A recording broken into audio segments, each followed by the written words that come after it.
Hello, hello, beautiful people of the internet. Hello, Master Maticus. Hello, Cool Doge. Hello, Lost in the Tundra. Hello, George Rockland. So, let's continue our indebted adventures.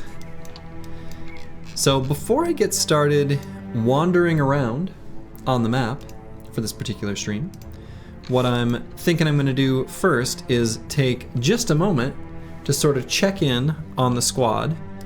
This is both for viewers' benefit and honestly for my own, so that we can, like, you know, high level assess where we're at, where we need to go, what the team needs, etc. So some of these I might go through more quickly than others, but yeah, anyway. Alright, so first things first, the Terrence Hill, we'll just do it in order, and then I might kind of go back and look at things if I want to sort of get tallies on, I don't know, things I want to keep track of. So the Terrence Hill, one of our standard indebted spear bros. Not much to say. Looking pretty good. I like that we have this shield. The shield may end up being something that we end up using in Monolith. Depends on what level of melee defense I get to. And so, you know, if we have a sufficient amount of melee defense to make every attack except the Conqueror a 5% hit chance with this shield on our main tank, which I think we'll be able to because he has such insane defenses. Turtleback's going to end up with wildly high melee defense. Having the building up less fatigue means we'll be able to get more shield wall indom cycles in. Anyway, just something I'm sort of musing in the back of my mind. But yeah, the Terrence Hill's looking good. Botanist, fatigue neutral. We haven't chosen a weapon mastery, and I think that's going to be a common theme. We haven't chosen a weapon mastery on a lot of these brothers, but we're going to need to. If we don't find many bonks, I think I'm probably just going to make it axe because we have a sufficient amount of heavy rusty axes, and they're a great weapon. Hey, Roxanne, it's me. Yeah, you're good. We're just kind of reviewing the team. So, a lot of these fatigue neutrals are going to end up with, this one's going to be a bit different because he's got dodge, but they're going to have room for one luxury perk that we otherwise don't normally take, because I'm just going to skip fearsome in this particular run as we kind of rush to do Monolith more quickly than normal. Little Red, very similar in concept anyway to a fatigue neutral, but this is our kind of frontline indebted. This guy's looking pretty good. No notes. Well, I guess one note, we'll need to get more heavy armors, so whether we need to buy them or however we acquire them, it's something to keep in mind. Psycho Ling. We've got this fancy Spedum, which he might end up with high enough melee skill where if we crack the whip on him plus this, he can actually use. He's also going to have a lot of fatigue and good regeneration, such that we might even be able to use the more expensive spear wall, which is kind of crazy, but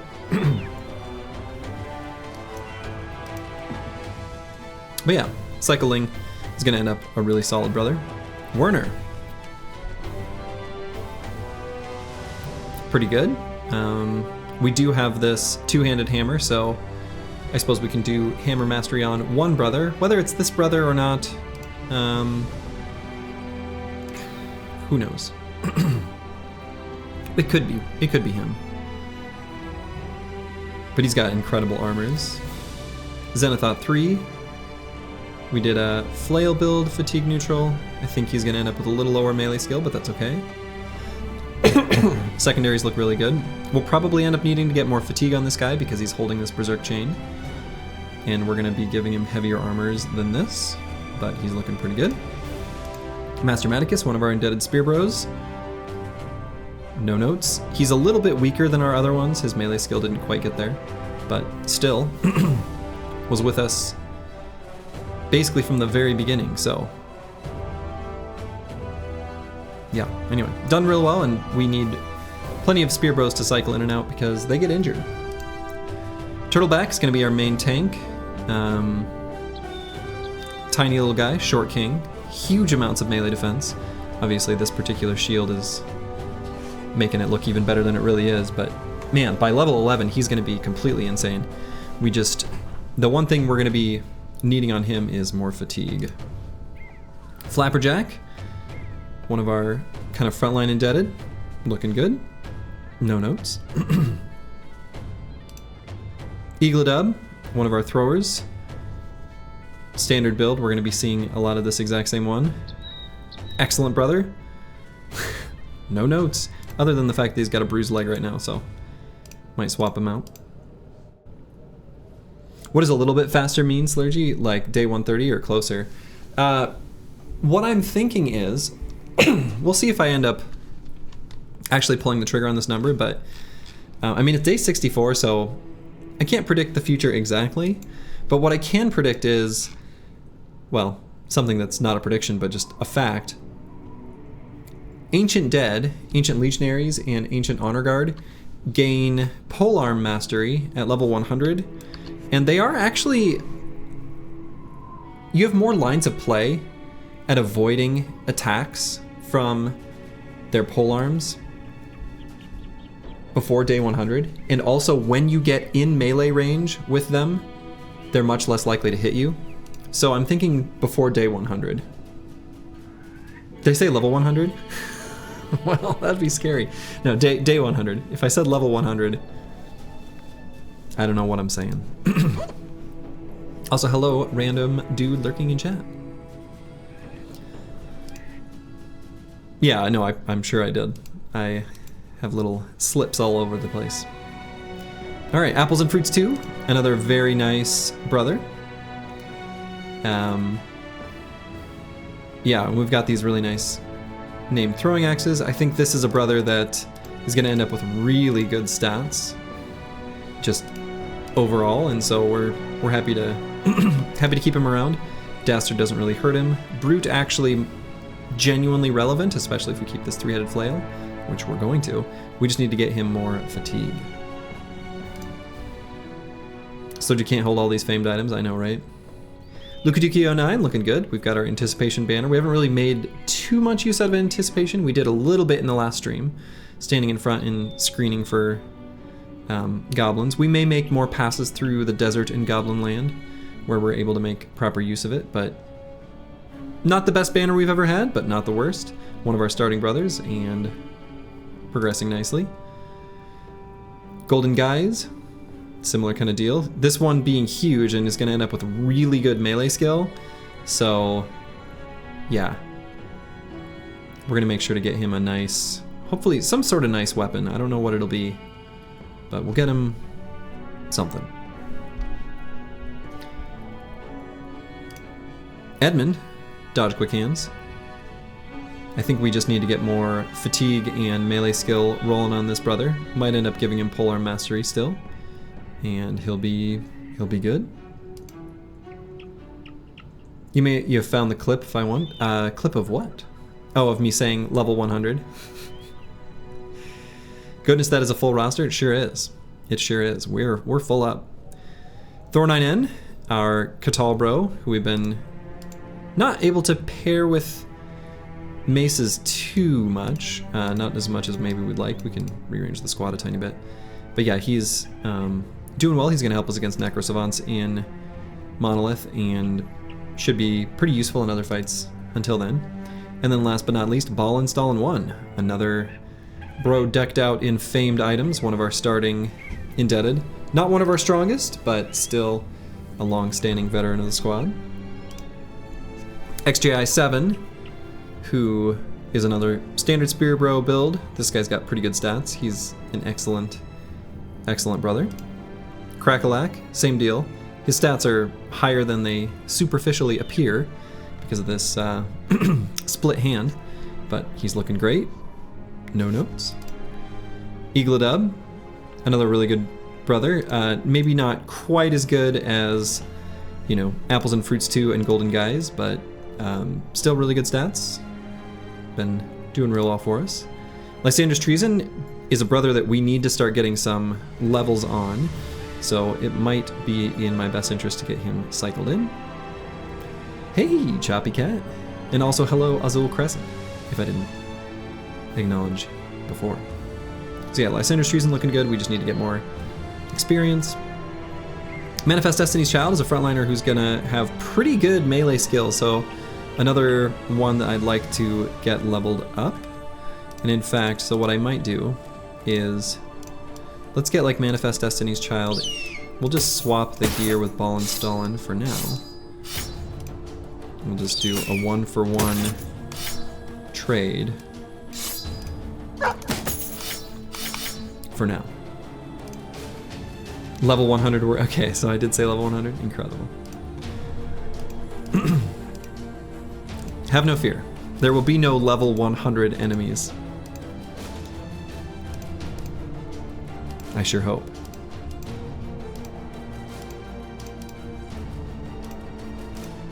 I'm not sure who to cycle in for Lysander's Treason at the moment, but figure out someone. And then Schrodinger, another one of our indebted throwers. Short-sighted has come to bite us for nighttime fights here and there, but done well. And then Corvus Korak, our absolute god tier indebted frontliner, who's currently suffering from a pierced chest. And then Roxanne, it's me, one of our early starting first recruits, who's making some cucumber water, warming up some towels, helping the team out in his own special way. Hey Slow J, I remember like a month ago you were trying out Stone Shard. How did you like it? You enjoy it, but kind of ran out of contracts to do, so there's not much to do in the game for you. I'm still playing it and enjoying it. I just started a new character a few days ago because my previous one had died. I'm playing it Iron Man, of course, because, you know. In my last character, I learned that if you're affected by like one of the drugs that leads to an aftermath, like Necaf or Paragoric or whatever, and then you drink a potion, say of restoration, in a key part of a battle, you start a bad trip and all your stats go to the tank and you're probably gonna die. So I learned that. Hello, the Chaucer. Welcome, welcome. So, that's the squad. I think from a progression standpoint, everything's looking really good. I just want to get more experience and levels on our regular bros, our like non-indebted, and then we'll be good. So I'm just going to be taking as many fights as we can get our hands on and go from there. We know where Monolith is. It's way up here in Ragnar's range. Which, you know, I thought it was limited to just mountains and hills. I think it was in forest because we were kind of passing through there as kind of just an area that I'd left unexplored, so I don't know.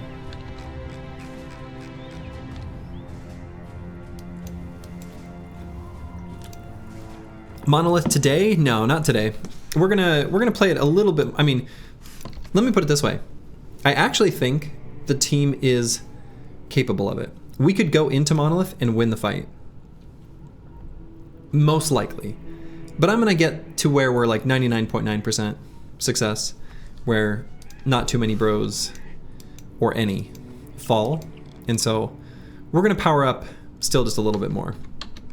So there's winning and then there's dominating, yeah. Well, and the other thing too is there's winning and then there's like knowing you're gonna win.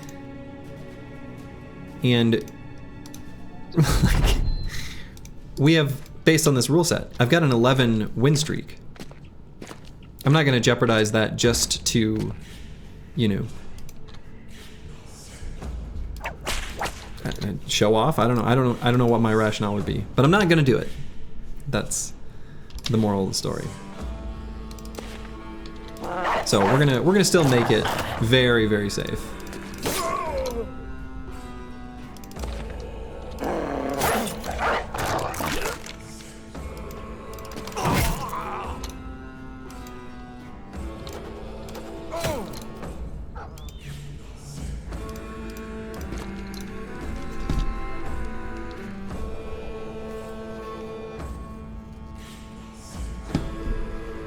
Soji would watch every single day of the 150 if you did them. This is a real fun run. Well, fair enough, but I will be, there'll be one after this one. And after that, etc., etc.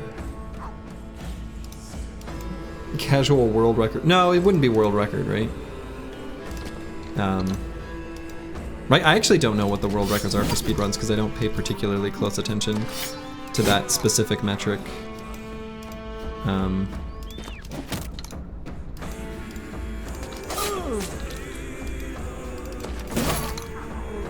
I think Shring did it on a scouted seed.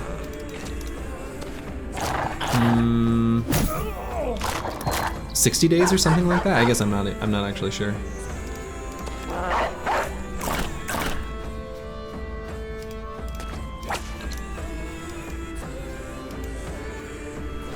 Is Slurgy the real infinite win streaker? Will this ever end? Are we this blessed? Well, I think once I hit every single origin, that will be a good time for me to call it. Right, I think I'll say, all right, I did it. Mission accomplished, you know. Hello XJI7 and hello Faraday Wave. Welcome all.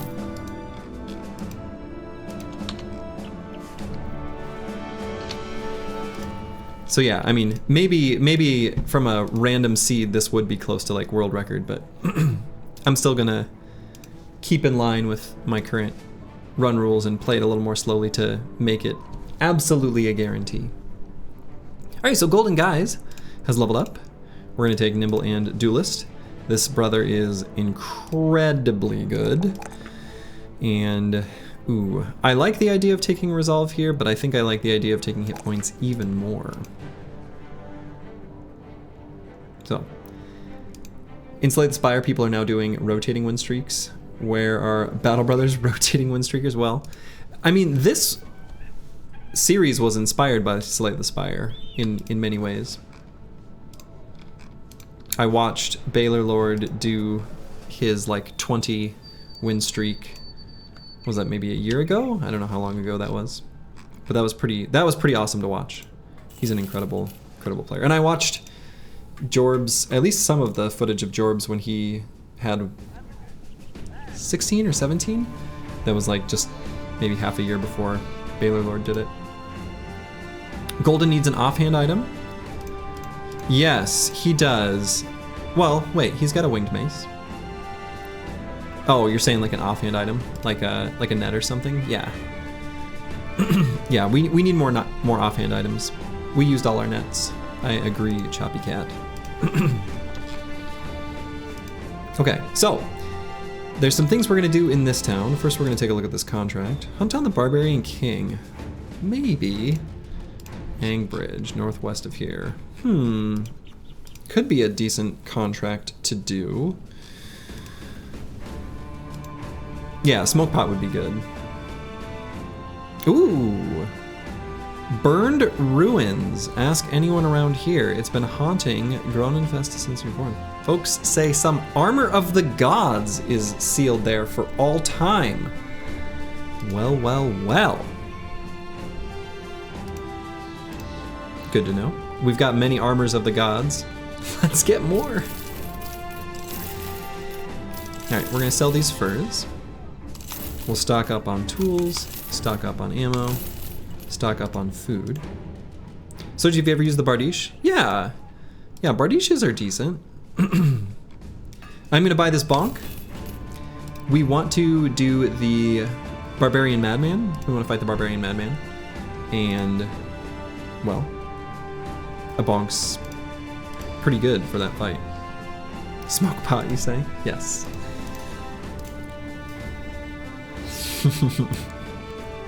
Don't mind if I do. Laugh, laugh, laugh, laugh, laugh. Alright, so we finally got ourselves a bonk. I think the Bardiche is a nice weapon, and I like to use them when I loot them, especially as a tempo item, I rarely find them worth it to buy because they do have less damage overall than a heavy rusty axe. It is nice having a secondary attack on the Bardiche. However, the damage of that secondary attack is not super great, such that actually a greatsword is debatably better. So, if you're using the Bardiche for its secondary attack and you talk smack about the greatsword, you may want to reconsider your opinion. At least on one of those two. Oh yeah, famed Bardiches are great. Definitely. If you get a famed Bardiche, that's a very, very, very welcome weapon. Definitely. You use it for the shield damage. As one does. Okay. Here at the Armorer, we're looking for potentially Salets. Not any for sale here. There, of course, is a shiny. Very expensive, so no need for it. So, let's see. Burned Ruins. We could circle around and try to find that. I don't think that's a terrible idea. I also don't think it's a horrible idea to do a contract like this. Hunt down the Barbarian King. Those are fights that I often find pretty profitable. The payout is good. Usually.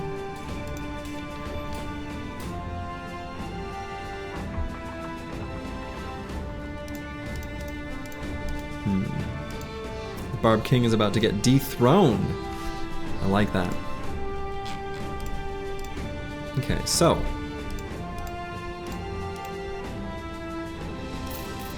Let's pay for some experience speed up, as we've been doing. Because we want bros to hit higher levels faster. I might not pay for it on, well,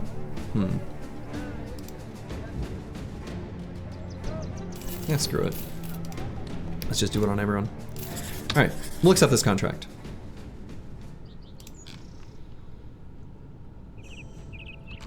Near Gronefesta, so it's closest to us right now. Oh, we can even just see it already. Okay, great.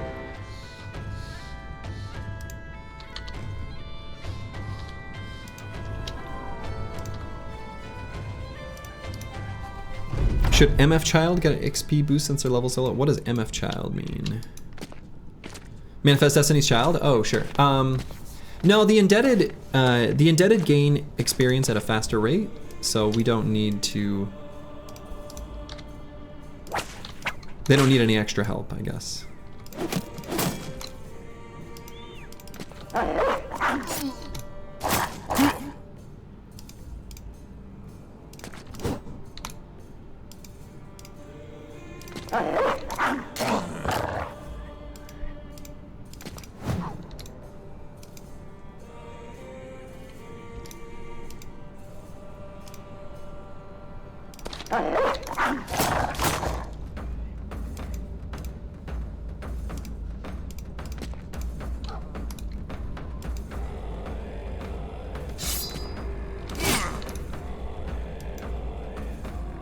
Big words hurt your caveman brain. Abbreviation is your best friend. Fair enough. Caca!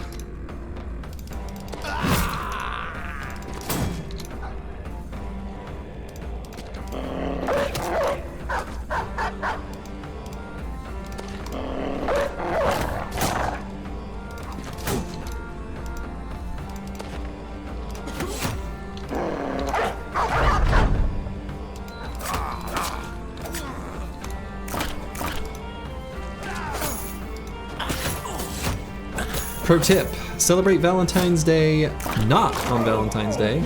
Everything is a shit show and packed. On Valentine's Day, just stay and Netflix and chill, as the kids say. Yeah, going out for a meal on Valentine's Day is often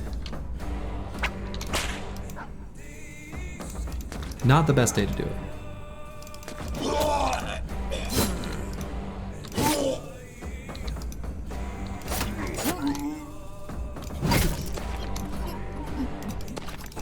But, one caveat, whatever makes your significant other happy also is an important consideration. Crackalass asks, are you on the bench? At this exact moment, yes, because you have a split hand from a injury from a previous fight. You should see the other guy though. Unless she's wrong. She's never wrong.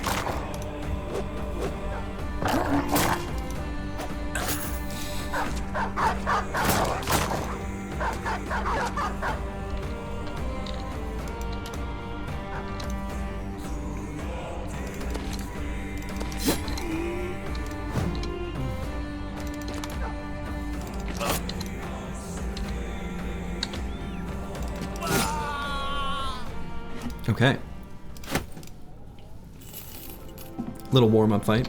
But yeah, Crackalack, you've currently got a split hand, so chilling on the bench. Apparently, you can recover in 3 to 6 days from a split hand. Pretty incredible rate of recovery, if you ask me. Alright, Manifest Destiny's Child is leveled up. This brother has a ton of fatigue, which is awesome to see.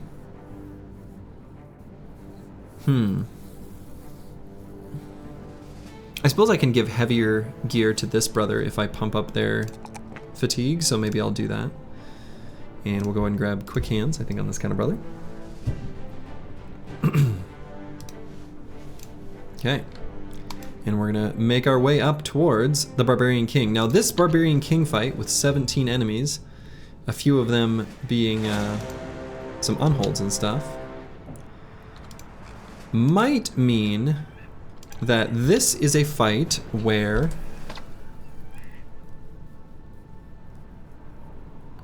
let's see, some thralls, some reavers, so those aren't too scary. A chosen, no big deal. A few beastmasters and a few armored unholds.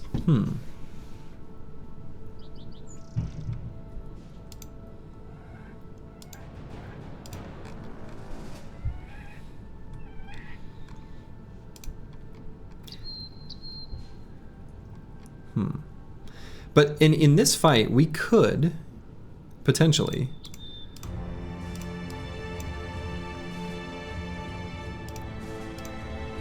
go with more non-indebted than indebted. It'll be good experience, and, you know, yeah, mostly that. Do I only have, yeah, okay. Breaking the rules, yeah, so what will happen if we do this is the bros will get a mood penalty. And it's pretty severe, so it's not something you can do regularly, but you can do it every once in a while. And I think I probably will, actually, in this particular fight. Let's see, Turtleback does have Indom, which is very good to see. And what I'm thinking is,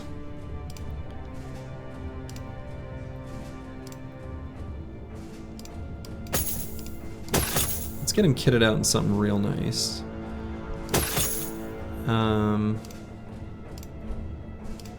We'll pull Manifest Destiny's Child, at least for this one. Actually, you know, honestly, these brothers that are still leveling up aren't even that much better. Mortimer Drock's pretty good.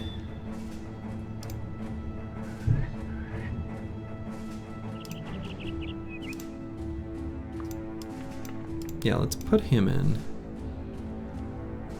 Flail on the flank. Soji, how could you break the rules? I'm a rule breaker. Psycho Ling. Boy, he's not quite ready for the big time because he doesn't have... Well, let's go with the 2 spears on the flanks. And then let's put Lysander's Treason in here. And Corvus Corax fully replenished, so let's get him in there. He's incredible. Maybe we're replacing Little Red. And let's move a little bit of armor around.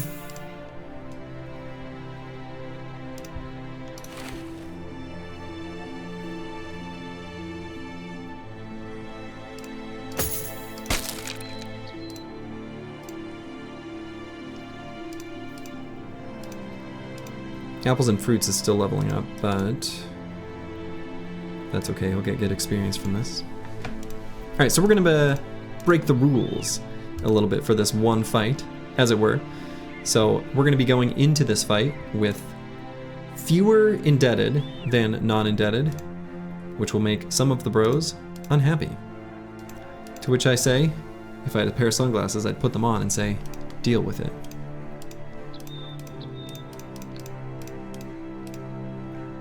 And I'm gonna get the tank right in the center because we want to move the tank up to meet with the unholds and use Indomitable. I guess just once? It's pretty severe penalty from having this, but it's gonna be there either way. I guess I could do this.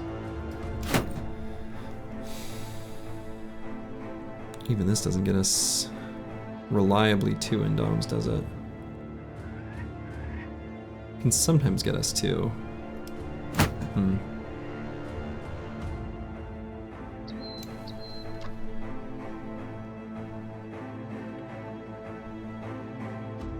Let's do it like this.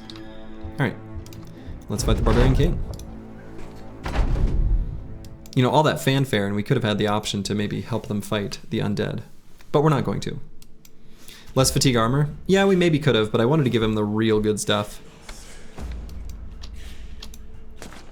But maybe a lower fatigue armor would have been wise.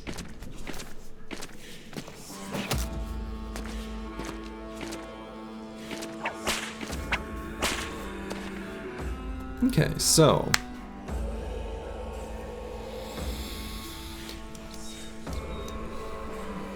I think we're gonna still do like a little bit of a scoot and shoot. We're gonna occupy these high ground spots here on top. So I'm gonna back the back line up first, like 1 hex here, but on the bottom we're gonna back up 2. And then we're gonna move turtle back to kind of meet these indebted, excuse me, these undead, these unholds as they come. So, gonna back up 2 hexes on a lot of brothers, but not all. This will also give us an opportunity to whip crack.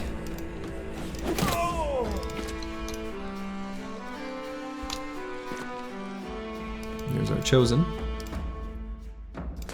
And I don't think I need to spear wall. If they do run into melee contact, I think that's fine. I'm gonna pull out the shield though.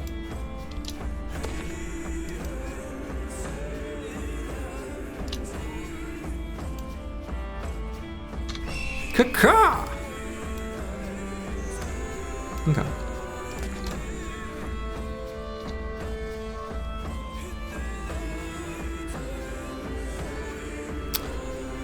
Let's crack it there.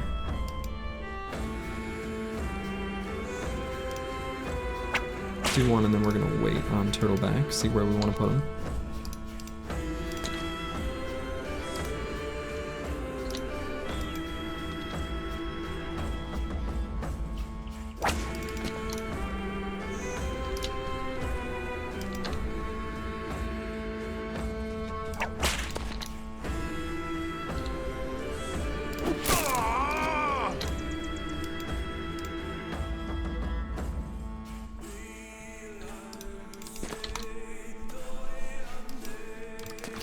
Pull out the shield.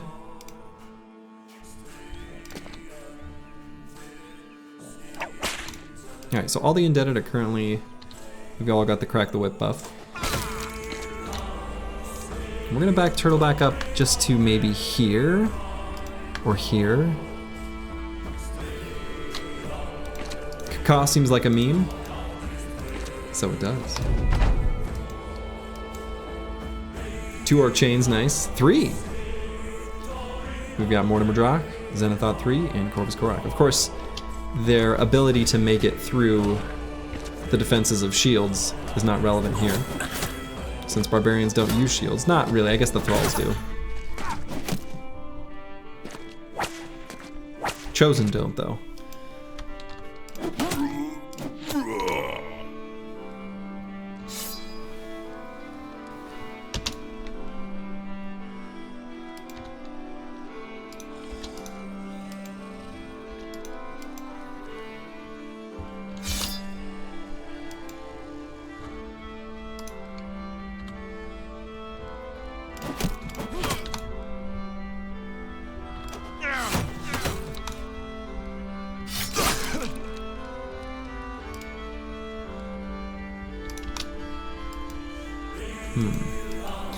So if I move Turtle back up to here and do Indom,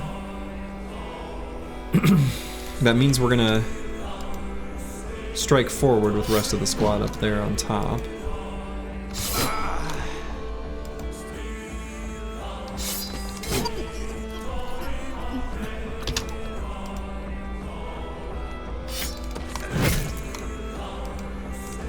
I do think that's probably the play. Of course, we got the Barbarian King right there too. And we're only gonna get one turn of Indom, which sort of sucks.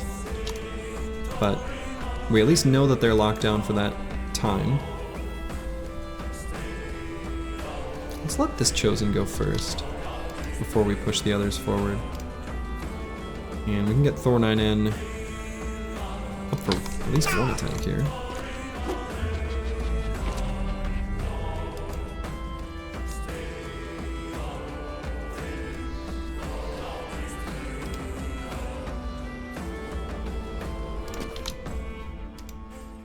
There I'm preventing the Barbarian King from being able to go there. If he moves more towards the center, I think I like that better.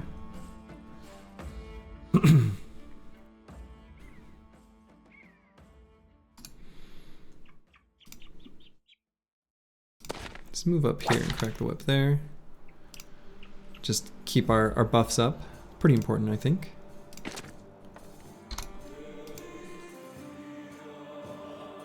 We'll let this unhold charge and bonk the boys on the hill. Here we go. So now he's going to be able to be attacked by Werner. Just to get in range of the banner? I don't think that's worth it for him. But you know, you do you, Mr. Dude.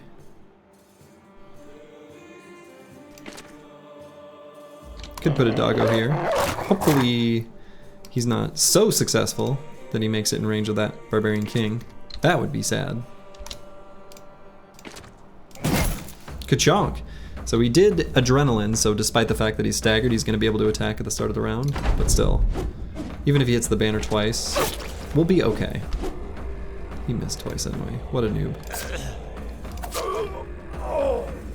Okay, and here's the Barbarian King.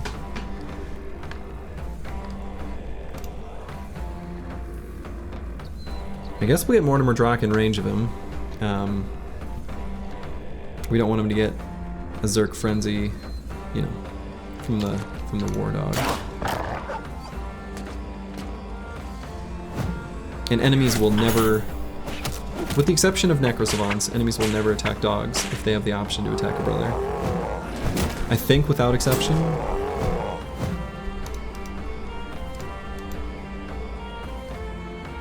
So we'll move Edmund down. 69, nice. Percent chance to hit. Go ahead and take it.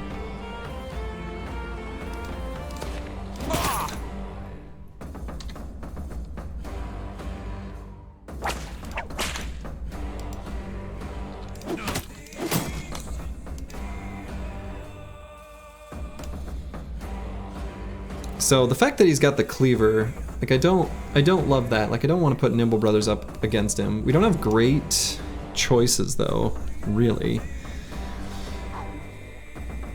So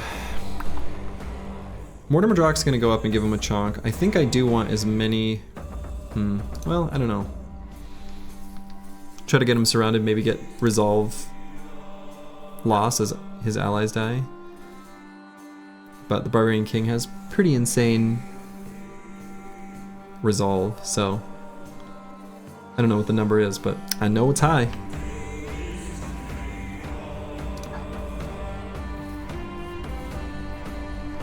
I don't know, we probably don't do that with that brother.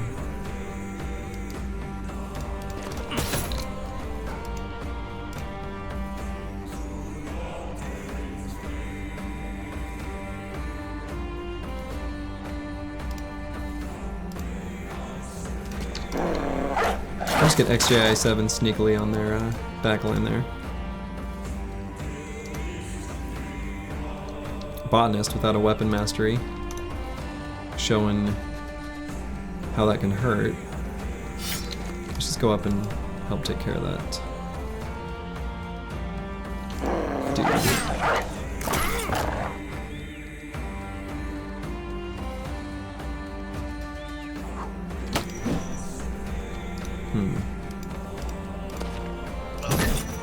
Alright, important hit by Mortimer Drock, still not nearly as much damage as we'd like.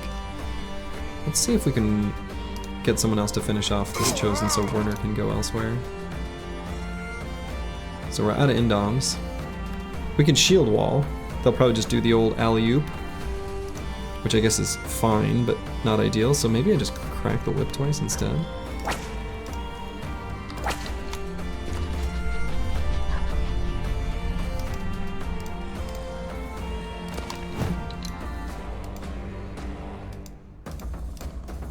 We got Master Maticus ready to help against the Barbarian King, how about?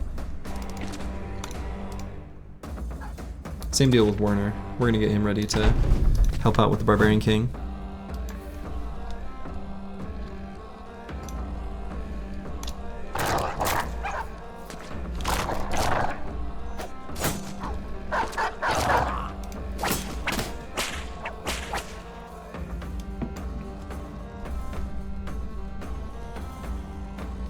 Alright, we'll wait there because we're gonna wait for these unholds to do their unholdy stuff.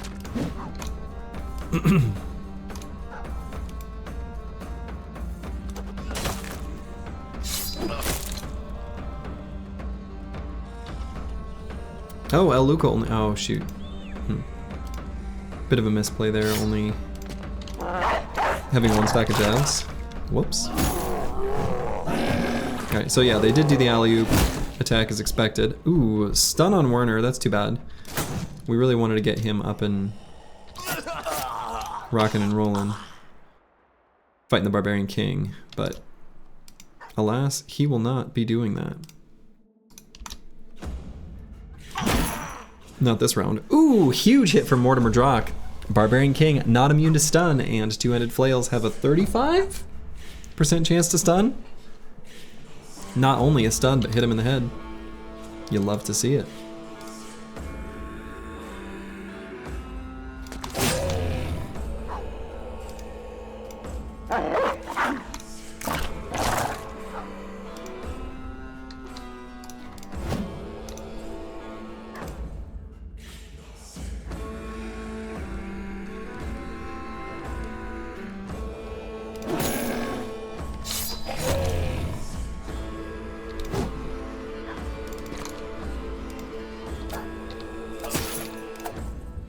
Thor9N might be able to finish him off at the start of the next round.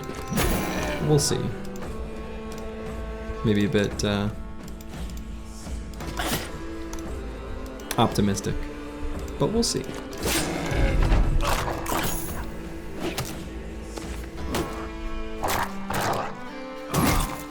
Oh, certainly won't now. All right.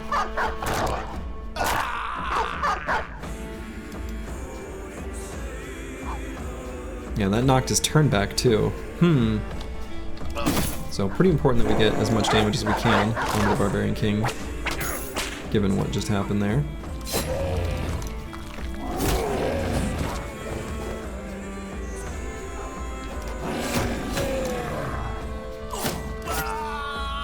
And there he goes. King no more.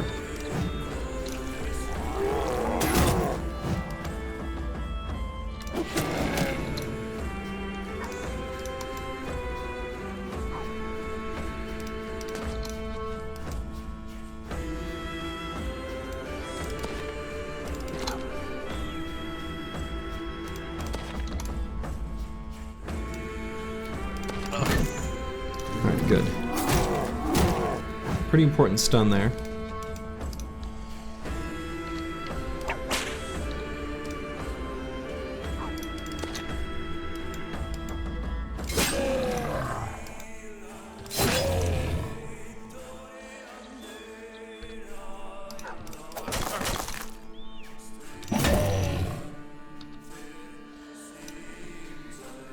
Let's try to finish.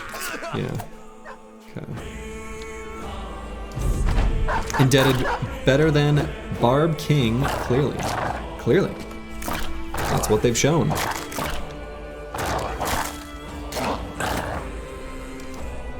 The indebted are our brothers, and they can fight just as well as anyone else.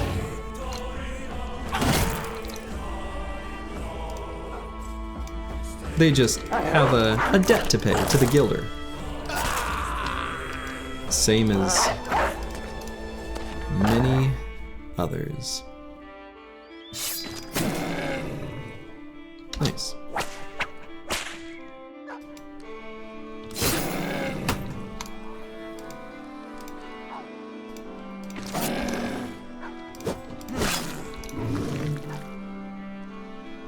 Poor Undeaded is confused, doesn't know what to do. Hey, Deep Space Cowboy. Ooh, I'm arriving. Goals for this stream are power up, level up, get as much experience and stuff as we can get, and also to fight the Barbarian Madman, I'm thinking.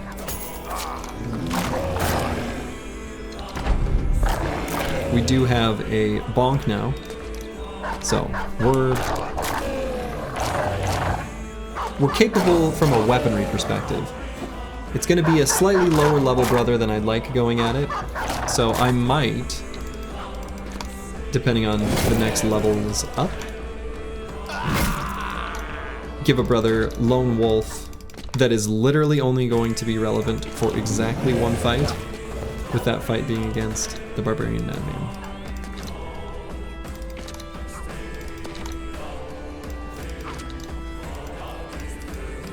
But it's that important that we win. So, I am going to chase this unhold down, and the reason I'm going to be doing that is I want those bones. Those bones can be turned into attachments for all of our shinies that we've been collecting, so they are highly desirable. Or footwork. Well, we don't have a brother that can do that in this particular run, because the only spear bros we have are all indebted, and I think doing that fight with an indebted without the crack the whip buff, since, you know, there will be no other brother there, would be unwise.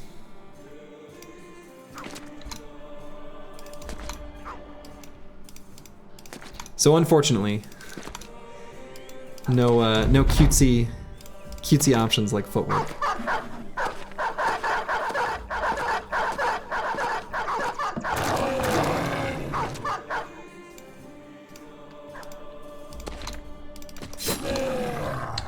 All right, got him fleeing.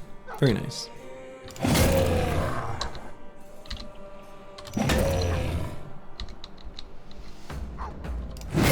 Pretty clean Barb King.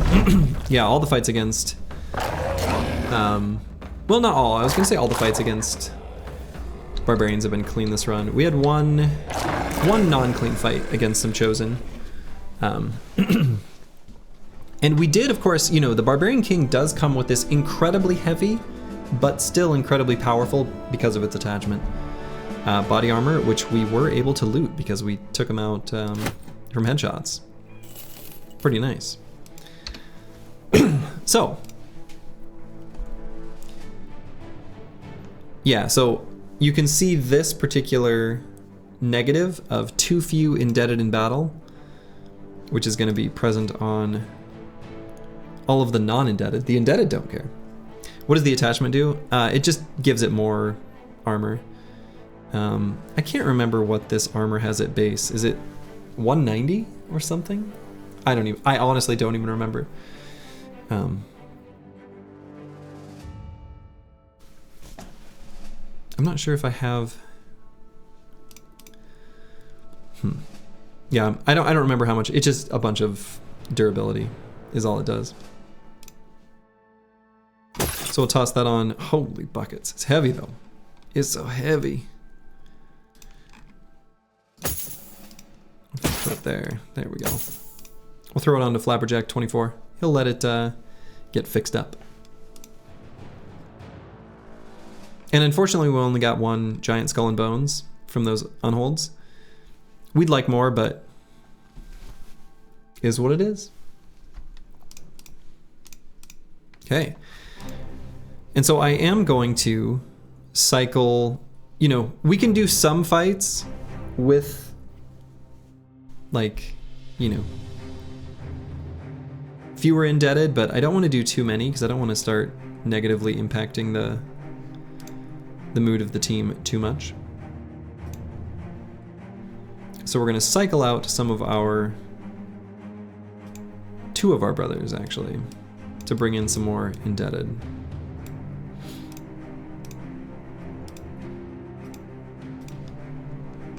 Alright, so Lysander's treason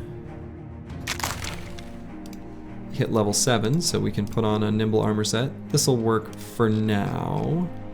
We'll want to get him something a little bit more efficient than this, but this'll be okay.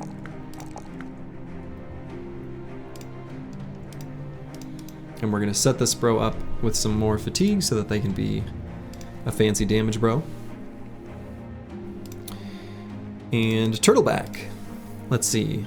I could grab Lone Wolf now on this brother. I could also grab Fort Mind. Are the Barb Unhold Handlers helmets any good? They're okay, right? They're just a little bit heavy. They're nice if you, like, the tricky thing is by the time you are able to take a fight against barbarians with unholds, usually by that point this helmet isn't as useful. Their whips are useful, for sure. If we had Cleaver Bros in this particular run, we would very happily run these. They're a different stat line compared to the Nomad Whip. Not necessarily better, not necessarily worse. It's kind of a wash. But they look cool with their little spiky thorn things at the end.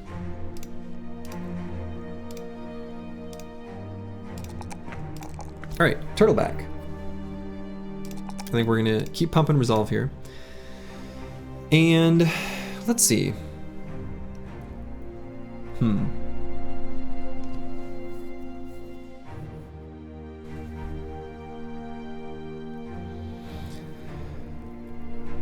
We still have 4 perks that we're able to hand out. For sure, Lone Wolf and Recover will be 2 of them. Fort Mind is for sure going to be 1. So then we get 1 other. I'm thinking probably just bags and belts.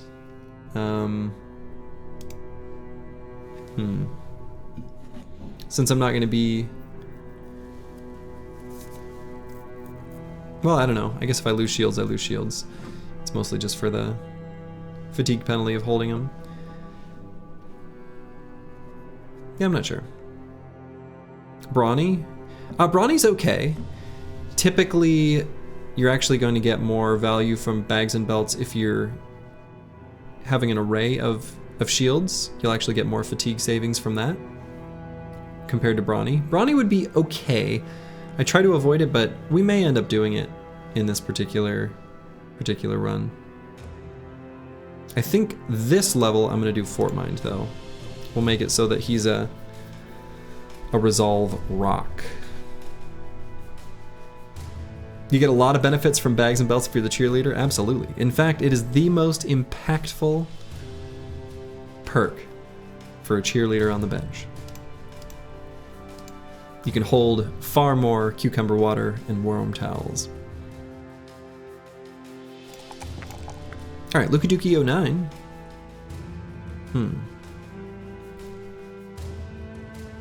Let's go ahead and grab melee skill. And so here, the last 3 perks, one of them's got to be Pathfinder. So let's just grab that now, and I think the last 2 are just gonna be gifted in bags, probably. Most likely. Okay, and we've got this little camp of thralls. We definitely want to do that. Little experience pinatas, those thralls are. So I'm going to count the number of indebted to make sure I didn't screw anything up. 1, 2, 3, 4, 5, 6, 7, 8. 8! Okay, I need 1 more. Probably not a thrower, probably one of the frontliney ones. Actually, I suppose they're all.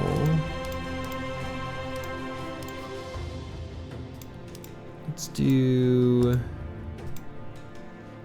Flapperjack 24, and we'll swap his armor. You have cumin water.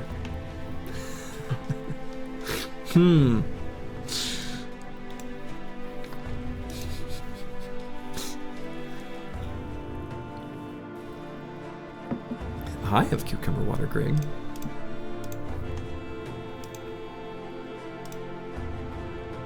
Alright, I suppose I'll put Mortimer Drock back on the bench for now. So that we can have 9 indebted out on the field. Lysander's Treason is a sad boy.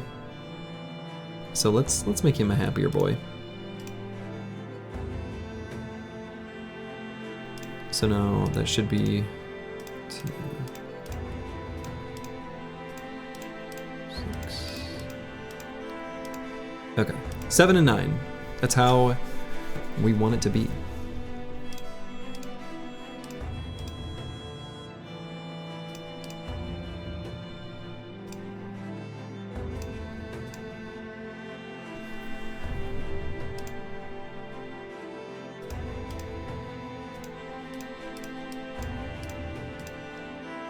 Put Eagledub back out there.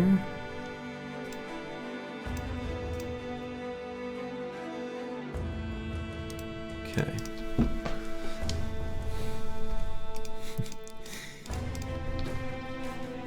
Alright, we're gonna do this fight. All these thralls. For as easy as a fight as this is a lot of experience. Oh, wait, Crackalack says. Oh no, what am I waiting for? Give the thrower more jabs. Ah, well, we did just put him on the bench instead. So could have, certainly.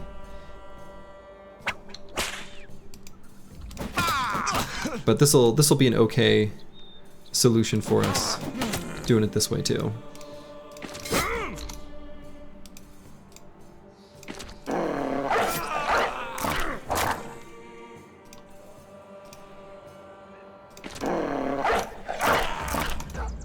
Yeah, but good call. You got the right idea, that's for sure.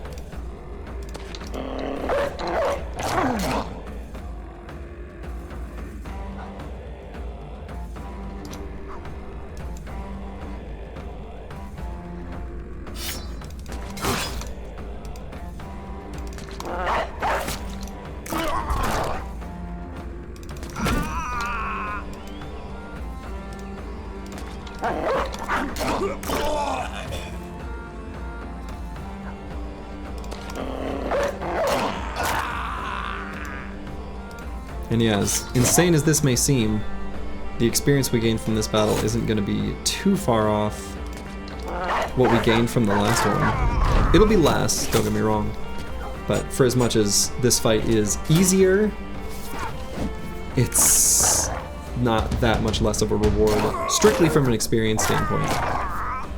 So debatably, I could have kept that same group of bros out. Purely for experience. But I didn't want to accumulate too many of those mood penalties. So, I think this'll... I'm happy with my decision, but there was another option.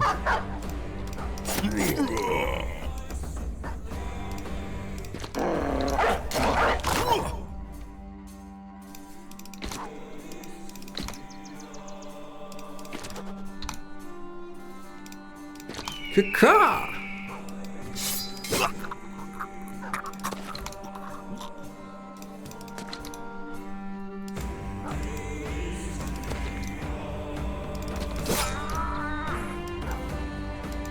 Is it all the Manhunters or just the ones that go into combat that get upset? It is... Ooh.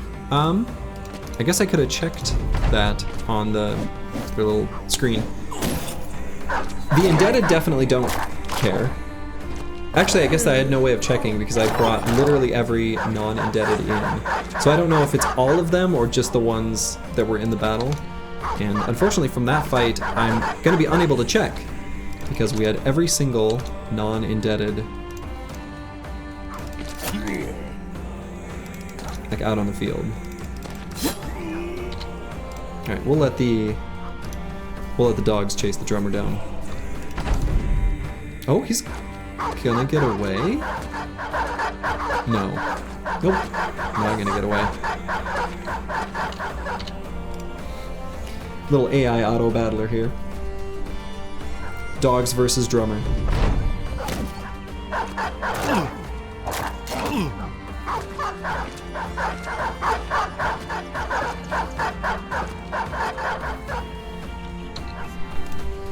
Are the Manhunters so petty that they get angry that the other Manhunters get sent to battle without the indebted? Maybe so.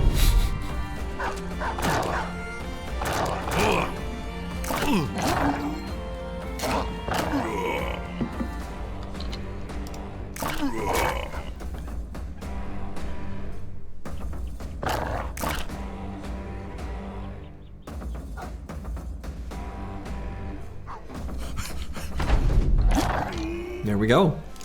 All right. Nice little bundle of experience. So, we're going to return to Groninfesta, and then we have a big question. Do I go fight the Barbarian Madman? Yeah, there he is. There's the Icy Cave. So...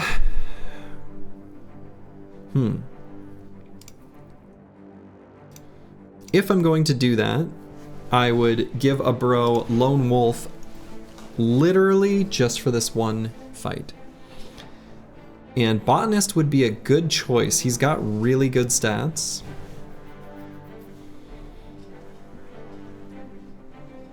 I think that's how I would do it.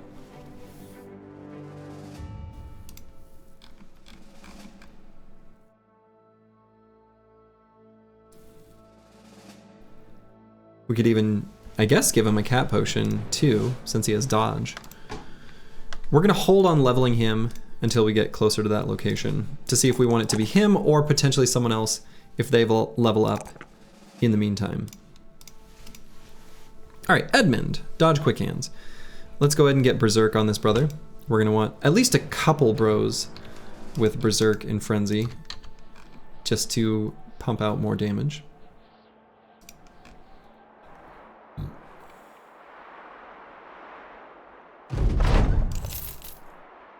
Okay. And there are the burned ruins here. We could maybe sweep through here looking for them. Stop by Assestead to sell stuff. And then from there make our way to the Icy Cave. I feel like that's a pretty good plan. We're gonna wait for daytime and then we'll take a peek on this little mountaintop here. Then we'll go to this one.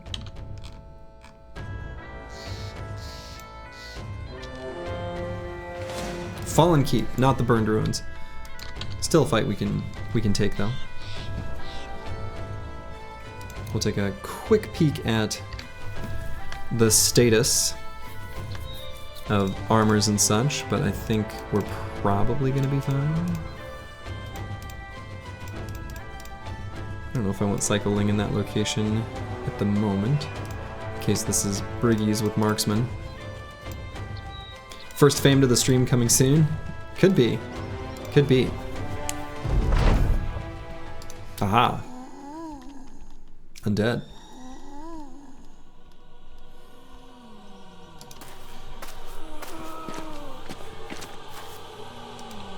Caw! Let's take a look at what we're going. Ah, okay. With nachos.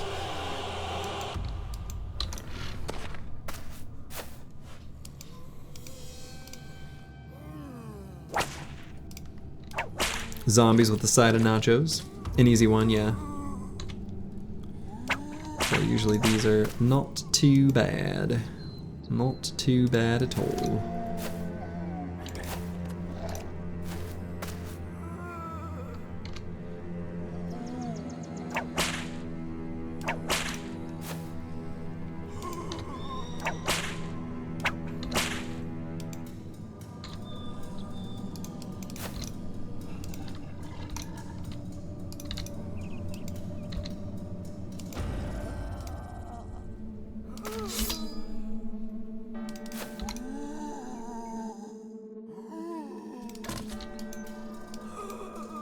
Madman is another fight you're curious to see how the mood is affected for Manhunters. Yeah, me too.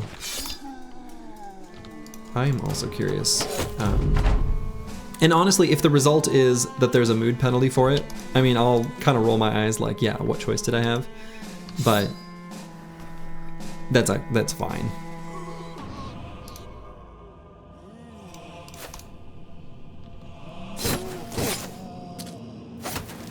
Now, holding these zombies off with the Spetum, right, it's not going to be as high a hit chance. He doesn't even have Spearmaster yet. It is going to do pretty decent damage.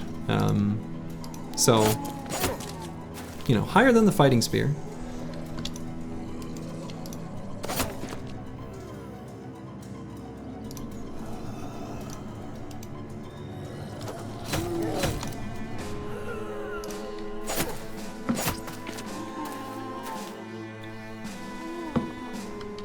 Let's go here and make it so Cyclone can't get surrounded in case he does fail his attack somewhere.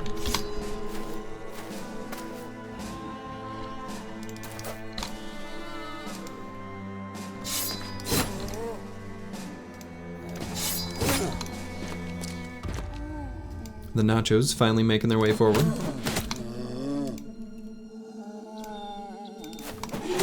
Making their way forward.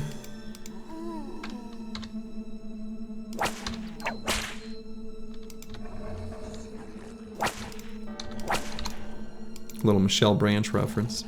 No idea why I did that, but I did.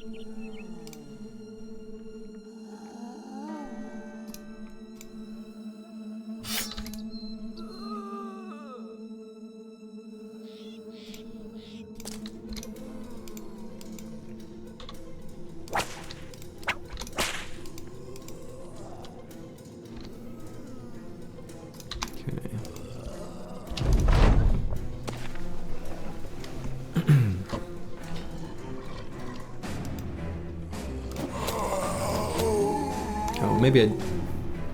that was too much damage. Yes.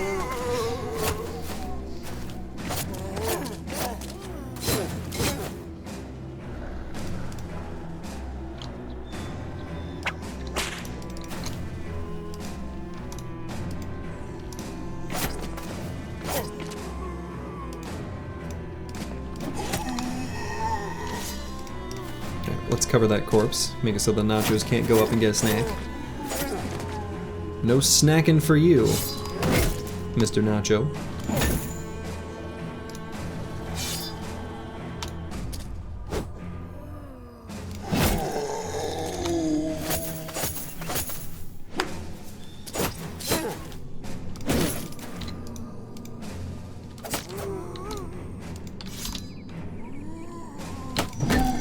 Good job. The rare Spetum Wall, yeah. Pretty rare indeed.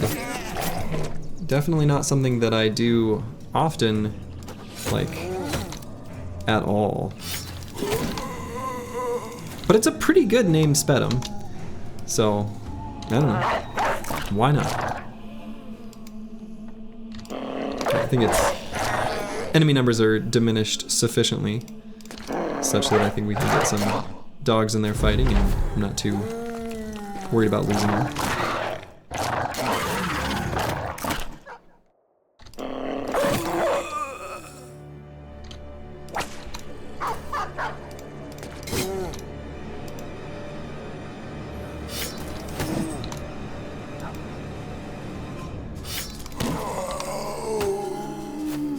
After this win streak, you've seen it all.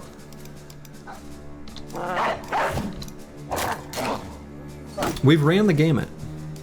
There's been quite a lot of fun, quirky, goofy stuff over the full course of this series, for sure.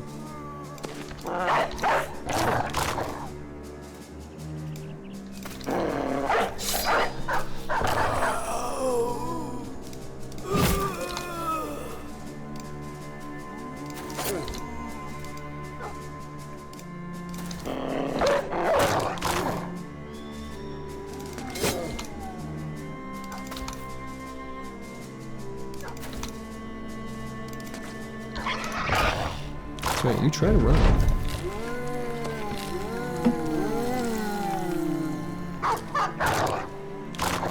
like how this dog is chasing this Nacho in the back line. You love to see it.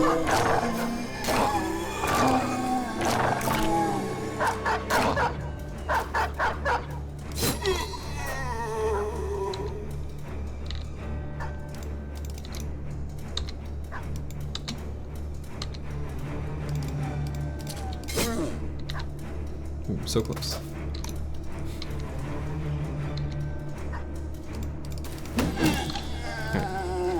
We're gonna let the dogs take out that very last Nacho. Get him, doggies.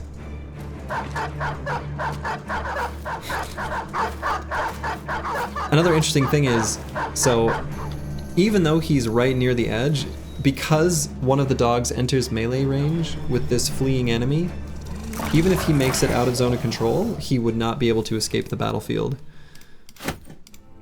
Because if you start your turn, when an enemy starts their turn in range, or like where someone else is in their zone of control, they can't escape. They'll keep running, but they can't escape. All right, Psycho Ling gonna get Spear Mastery. So right now, Spear Wall with a Spetum is insane. The cost, 35. I mean, I realize that it's just an extra 5. Over the normal Spear Wall of 30. Still insane. Now, of course, Spear Mastery does bring it down to a much more manageable 27. It's still a lot. You know? It's still a lot. A lot more manageable, though. So, compared to the 23 of, like, a fighting spear. So if I am going to keep him with this weapon, and why not? Let's give him even more fatigue to work with. Why not? The nice thing about the Spetum in this case, compared to my other indebted spear bros, is I'm not going to get a small damage boost from like Duelist or the defensive bonus to shield like with Shield Expert, because I just don't have enough perks to go around. So by using the Spetum, it's like frees up a perk. Hand wavy here, but you know, one of those perks that we would take but can't, we don't have to worry about at all. All right, Botanist.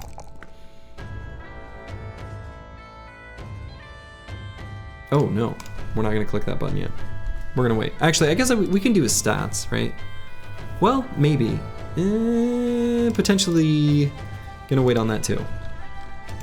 And the reason I'm waiting on that is, depending on his loadout, I might want 4 more fatigue to be able to like move or like put a dog down and attack, depending on the armor we choose. So I'm actually gonna hold off on that.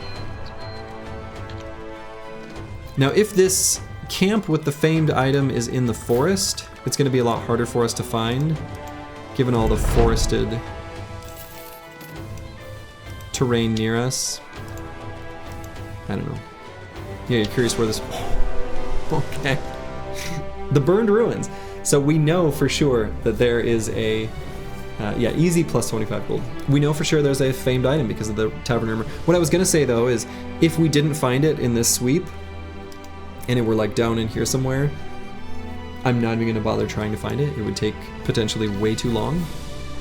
So, anyway, let's get more fancy, shiny famed items. Incredible. And it looks like it's another fight against the undead. We'll go ahead and pop our Kaka! Same general type of enemy schema. There is a Decayed Coat of Scales here, which is okay. This is an okay armor. But it's on a scarier enemy, so... And let's just go ahead and end round and we'll let them come to us. I'm not even going to crack the whip on this round. It was famed armor? Yeah, yes. They did say it was famed armor. The terrain here is going to make it so that the enemy is going to struggle to even get to us.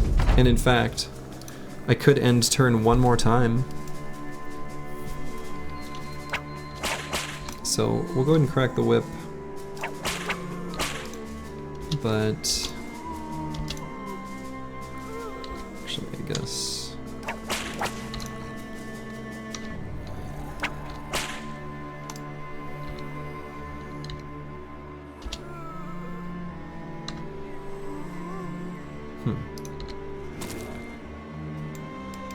Please be some Nimble Forged.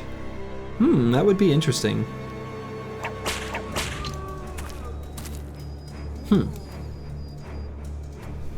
Yeah, that would be interesting.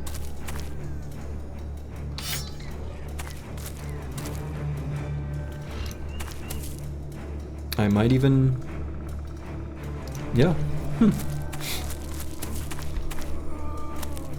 Let's hope, I guess.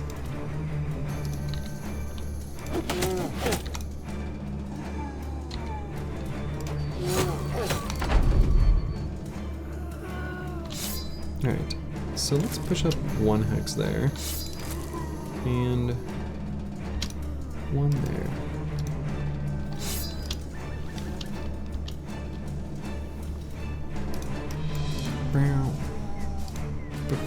Midwest interesting? No, not Midwest interesting. Like, actually interesting.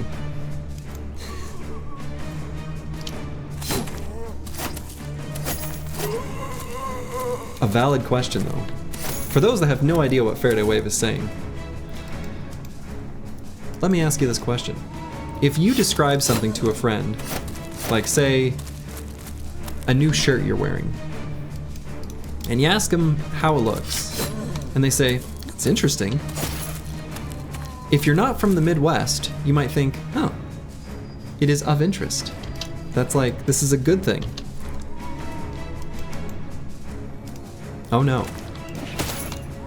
If you're from the Midwest, and this probably is true other places too, but I don't know how true it is other parts. I know it's certainly been a surprise for some folks from like the East Coast or whatever. In the Midwest, it means it's bad. It means they don't like it. Like, and they just don't want to be mean. That's it.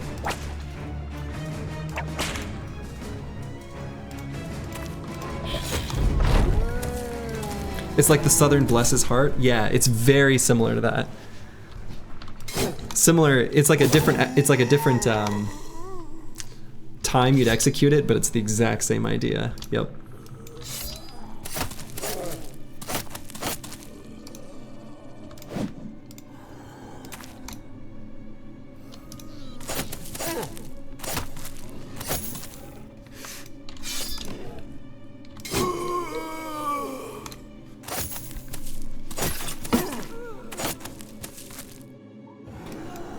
And of course, this is made all the more complicated by the fact that potentially they might actually think that it's interesting. And not just interesting.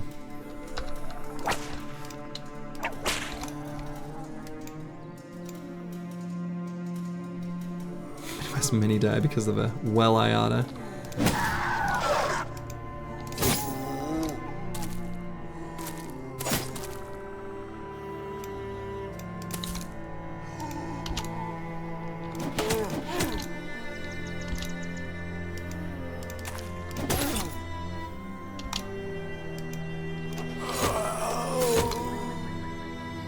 It's still very funny to me too that, like, if you look at the map of the United States and you circle the region, well, for one, what is and isn't Midwest is a potential controversial idea anyway, but regardless, wherever you draw the lines, it's not really all that mid and it's not really all that west. It's like a little mid, but also like a little north. And it's like a little west, but it's not that far west.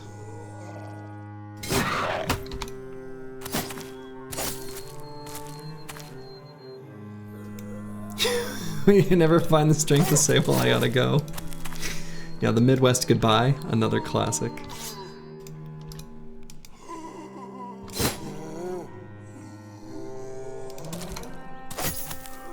That's interesting.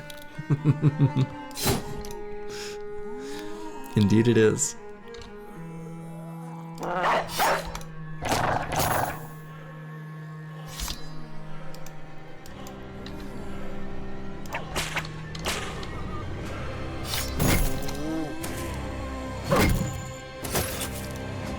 They have to offer you coffee first, and then they say, well, it's time to go. And when you say, well, it's time to go, you gotta do this thing where you put your hands on your knees. Unclear why that needs to be done, but it does. It's an important part of the whole ritual.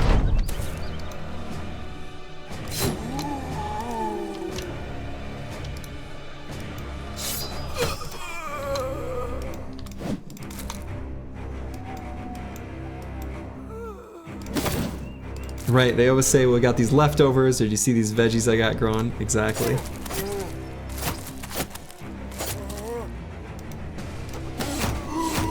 Exactly. This guy Midwests.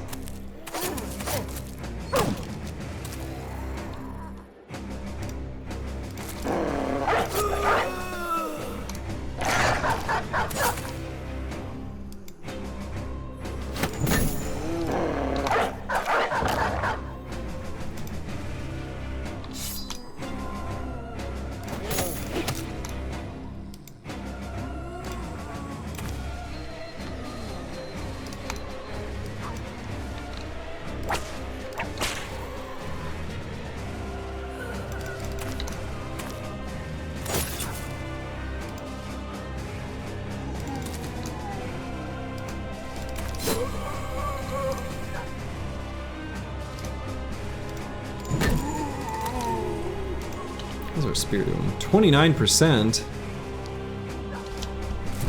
Should last one more round, but...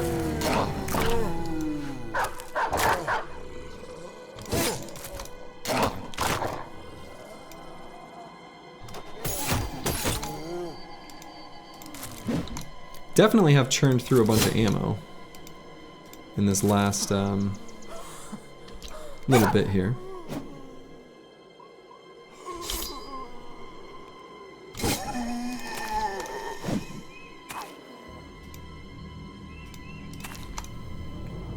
Soldier, you're in the heart of the Midwest, good old Wisconsin, and yes, the upper part is Wisconsin too. Your teachers lied and said it was Michigan. Oh boy. Oh boy. Oh jeez.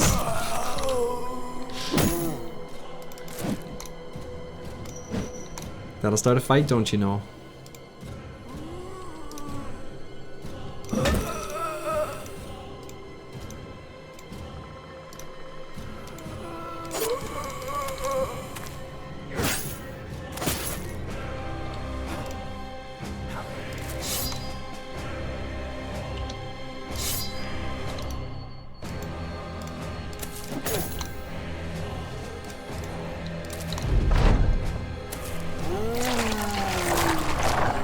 Oh, that nacho had a snack.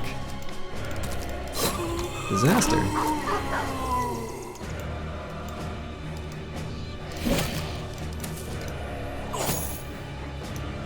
Tactical feeding session for more loot. Yeah. Something like that. Technically, you do get more experience, I think.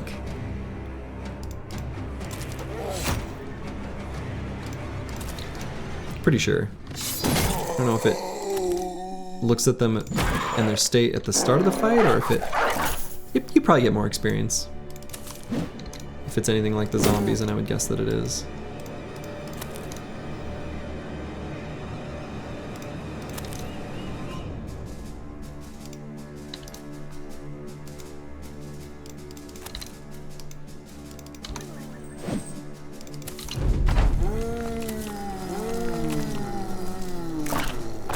And of course, that fallen hero up there, he just cheated.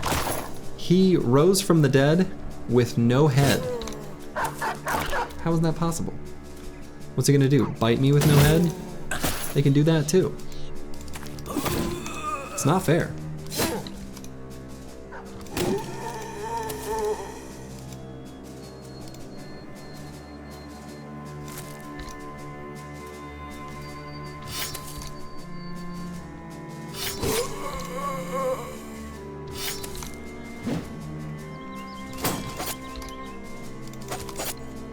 Oh, whoops. I just left zone of control of another zombie I literally didn't even see.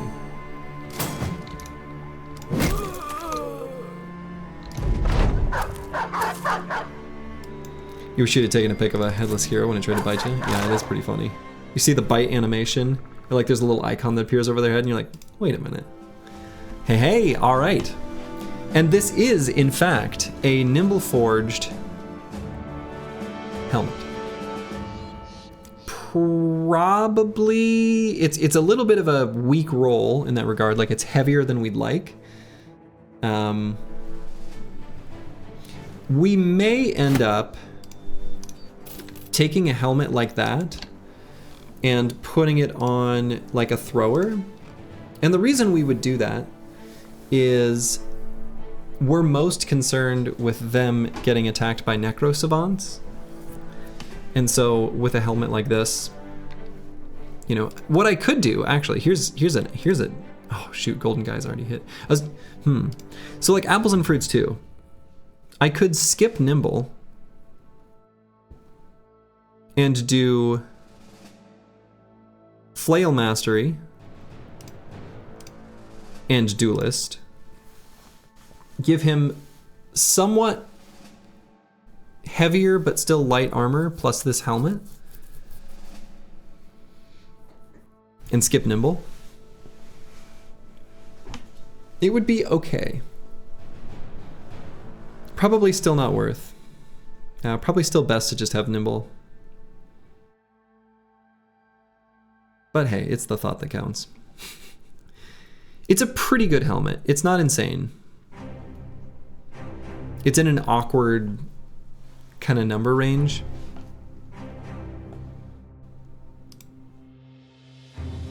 So like if we were to put it on, for example, like Master Manicus here, who's got like a -9 fatigue armor, would put him at 46% nimble, which is okay, right? I think that's overall going to be better than the Saleh against most enemies, but not like a huge improvement.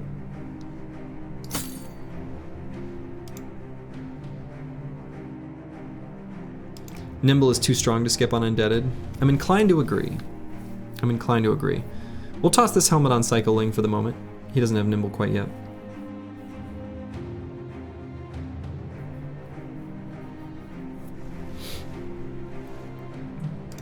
Okay. So nobody else leveled up. And yeah, we'll make our way to Assisted. That Saleh needs a paint job? True. That is true. So we're gonna go to Assisted because we're making our way towards the Icy Cave. After the Icy Cave, we'll probably walk through the that whole bunch of barbs. You love to see it. After the Icy Cave, we're gonna walk through the tundra. And we're not gonna get lost in the tundra, of course, but we are going to be looking for the Idjarok. The Idjarok might be another fight where I potentially take fewer indebted. It's one of those fights where there's a small risk of a brother dying. And honestly, you really don't get full value out of taking your whole squad when it has this many bros anyway. Because you can't get enough surface area to really surround and whatever.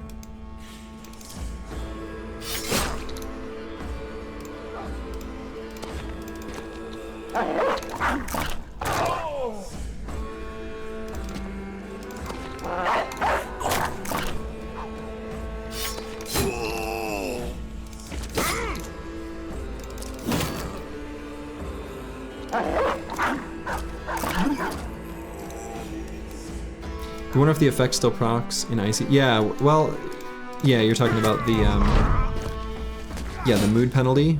We're gonna find out relatively soon.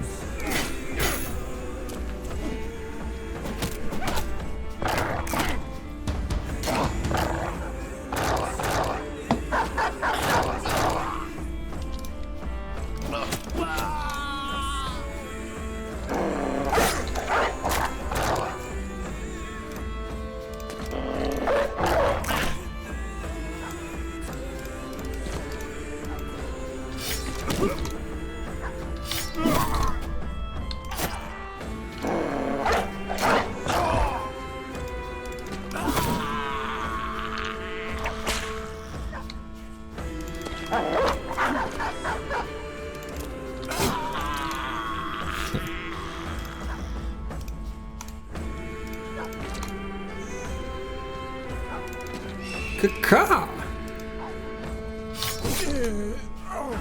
See if we can get those doggies back on this drummer. Good boy. He's a good guy. Getting back on that drummer, taking him out. You love to see it.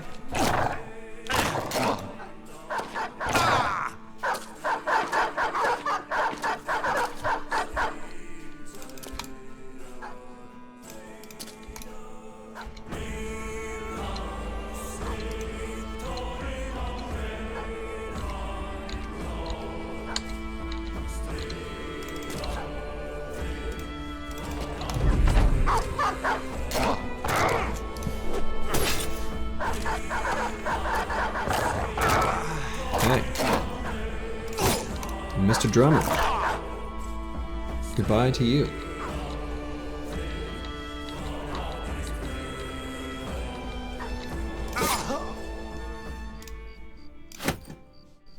Okay. Most of those aren't worth much of anything, so I guess I don't really care about managing that loot too much. Those were all basically the cheapest things that I'd be ready to discard anyway. Alright. Still have ambush trade routes here. Excellent. So we're just gonna fire sale, sell stuff. I probably could have and should have used the Potion of Knowledge. I'm sure there was a situation where I should have used it. Very confident that that's true. Probably in that fight against the Barbarian King. Ah, well. And let's take a look at our helmet situation too, and body armors. Our nimble armor setups. We'll take a hot minute to look at if we want to do anything with those armors. If only you had used the Potion of Knowledge so you could know how to use the Potion of Knowledge. If only.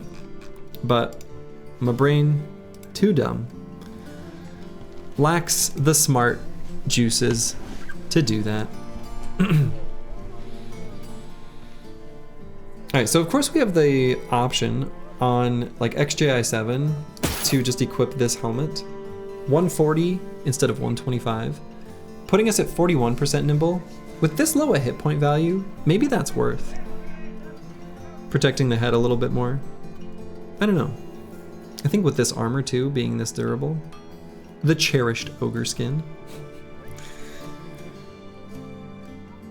Yeah, I'm not sure how the math would play out there.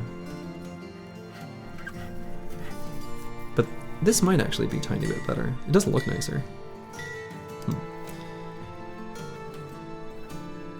Master Manicus, I think we like the setup as is. Of course, here, we also have the option of doing something like that, but I think the Sele is just too good.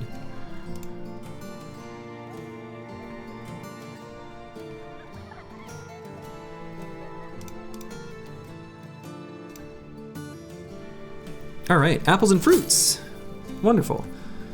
We can probably keep him with this kind of setup. And Eagledub, maybe a slightly heavier helmet. And who had on simple bear helmet? Someone did. Oh yeah, here, Lysander's Treason. Replace that like that. Okay, so Manifest Destiny's Child is leveled up. You love to see it.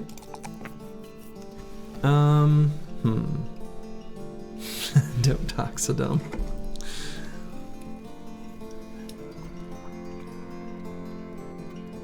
I guess I'll grab Resolve just so that it's higher.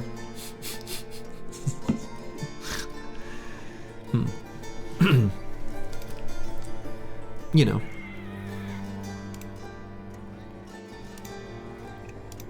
So let's see. Probably grab Colossus on these types of bros. So let's go ahead and do that. Apples and fruits. Yeah, I think I'm still just gonna go Nimble Duelist. Whoa, not that one. And so we're going to take off the shield. And I think this armor setup is fine. It's maybe a little bit heavy, but honestly, still going to be pretty okay. And man, this brother is really good.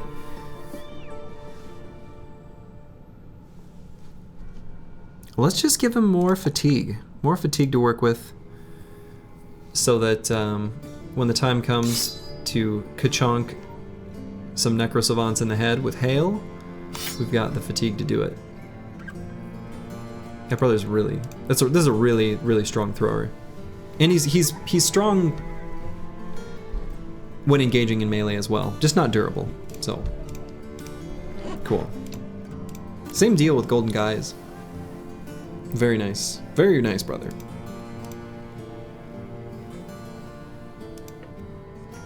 And Eagle-Dub probably is our next strongest. Yeah, Schrodinger's sitting at 49 hit points. It's pretty rough. Did that brother help you get unstuck from the washing machine?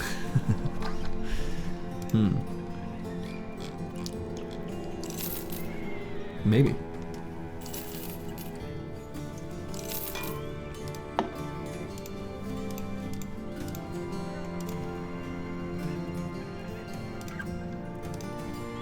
Okay, we can replace that armor. Maybe we'll do something like this on El Luco.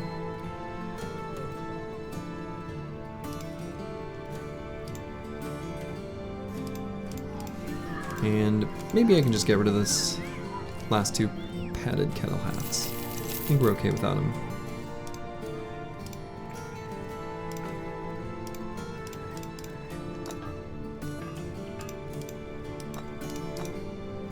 Okay, so team's looking real good.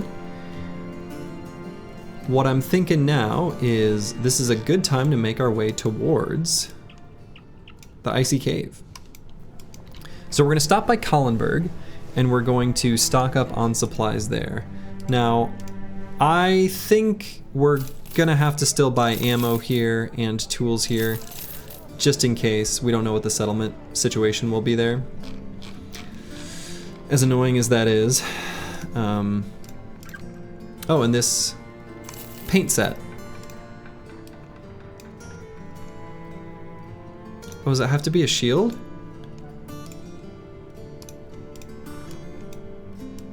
Oh, it can't be that kind of shield? This is so limited.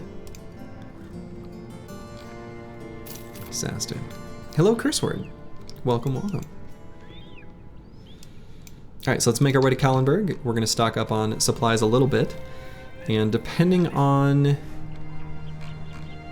if there's any fights to take along the way, we may have selected our champion to fight against the Barbarian Madman. Are most of the bros throwers? No, we've got 5 in total, 3 on the battle line. So of our squad of 25, 5 of them, so 20%.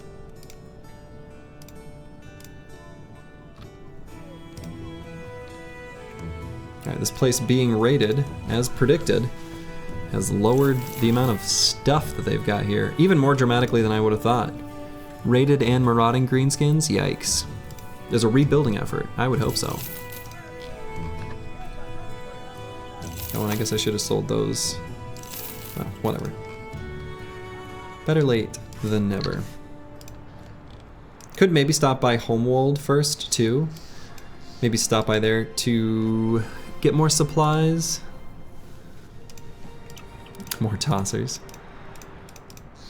Some throw, some toss. You know. Yeah, we really don't need any more hounds. Yeah, we have to remember who... Whoever goes to Icy needs to have a good amount of fat to even carry the bonk. A little bit, right? So if we had Botanist do it, for example, we would equip him like this. And we would give him a... So this, I think, is the best helmet we have. 345. Fairly certain. Yeah. And the best armor we have for this fight is going to be here on Werner. So, like, if we were to be like this. If we did a lighter helmet or body armor, we could maybe get just enough fatigue to unleash the Warhound and do the attack with the like cudgel. So we'd need 3 more fatigue if we wanted to do that. I don't think there's gonna be, well, I don't know, I guess the extra 5% hit chance from the Warhound, it's not bad.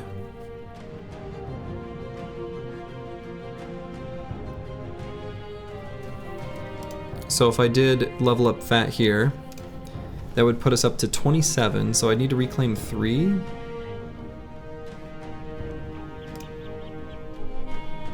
How are these other helmets?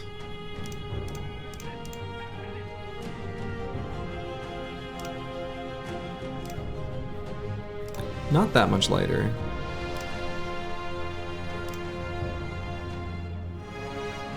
This is getting us close. What other armor would I potentially use?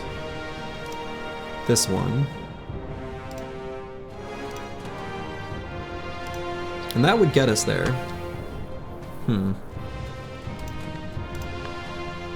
It's pretty good, right? So if we did this, then with this particular setup, if I took fatigue on this particular level, then on the turn when Barbarian Madman closes in, we would be able to release the Warhound and attack.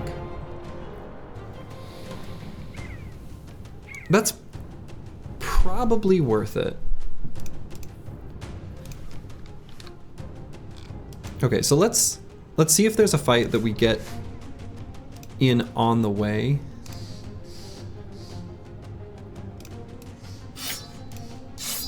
So I'm just gonna leave the setup kind of as is. Flapperjack and Botanist just have weapon swap. We'll see if we end up getting in a fight on the way.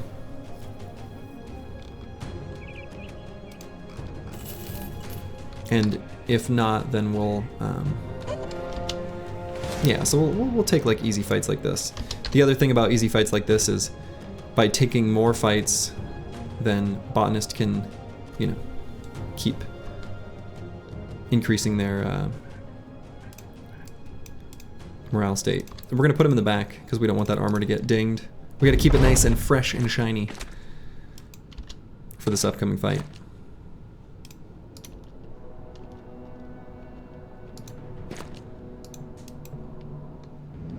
Yeah, we gotta keep it hard.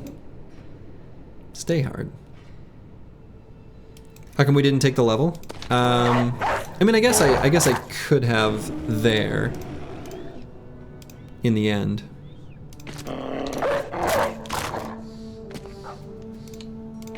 We didn't take it initially because we were kind of doing the calculus on kind of what I was just figuring out.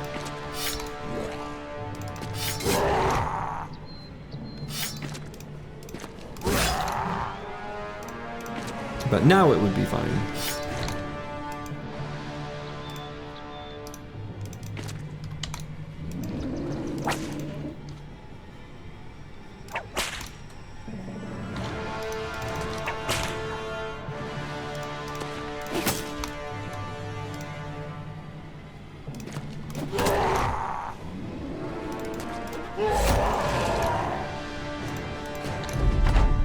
Oh, that's interesting.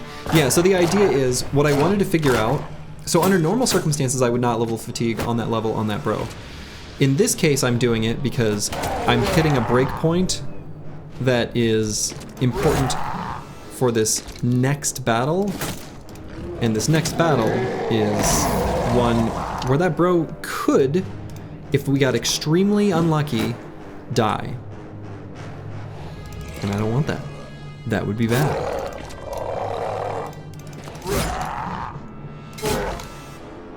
Your ability to normalize the effects of like uncharacteristically or unlikely bad RNG in the fight against the Barbarian Madman is severely, severely diminished. Because there's only one enemy, it's a one-on-one. So, normal fights, you'll see me constantly reacting to, okay, things are going bad. He just destroyed that shield. XJ7 shield. Oh, big meanie. That's right. We have like 70 shiny shields. Anyway, what was I saying?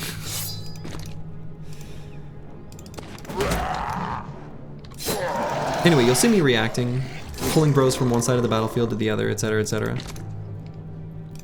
But there's no opportunity to do that in the fight against the Barbarian Madman.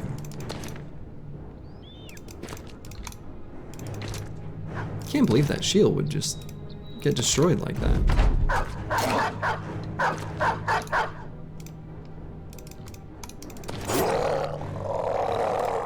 Okay. So we'll go ahead and put a new shield on XJI7. Sad. We're carrying an extra Sipar for a reason. We have fewer shinies than we used to. Can you believe it? Oh yeah, the one on the Terrence Hill. This one's super good though. To where I'm like, I guess this one's a lot more durable because it's a Sipar base. Yeah, we can put this here. That's fine. Oh. I meant to click on the shield. All right, Roxanne, it's me. Just ate some mushrooms. What's funny is because this brother is not going to be brought onto any more battles, is going to be sitting here full of rage the entire rest of the campaign, and that is incredible. Barbarian Madman is kind of like that first fight in some Origins, where if things go really bad, there isn't anything you can do other than roll the dice. See, I kind of disagree with that. I think it is always possible to win on every Origin, basically always. And that's like the whole point of one of the things I'm demonstrating with this Winstreak series. You may have to play more slowly or carefully, or things like that, but... Okay. So, Botanist.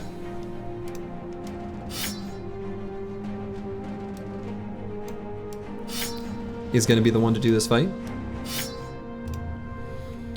As previously mentioned, we've now brought his... We will, anyway, by taking this +4, bring his fatigue to a place where we can attack with the bonk and unleash the Warhound. We are going to take Lone Wolf on this brother. It will work even with a dog in range, and it is going to work because he's going to be the only bro on the battlefield. So, hopefully we'll have to see what options are presented when we look at the list. And I'm also going to give a, not that it makes a huge difference, but we're going to put a Warhound out without armor because it's slightly faster, just in case.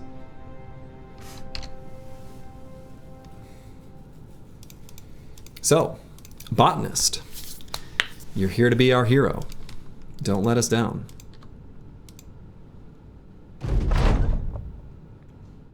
Okay, so I'm gonna have to just take a moment to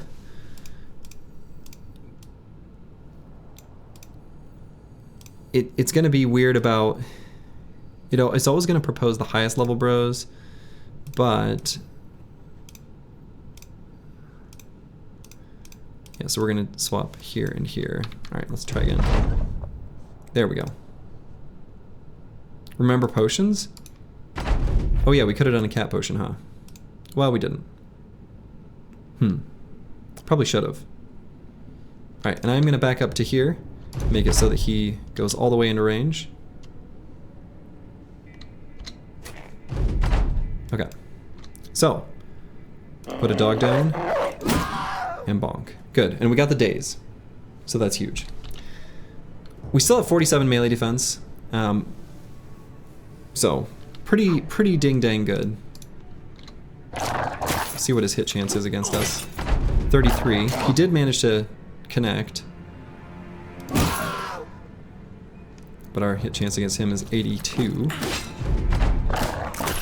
Fractured elbow, you love to see it. Sprained ankle, you love to see it. Still managing to connect on those 33s, but Still dead. And let's see how his cleaver is. Okay.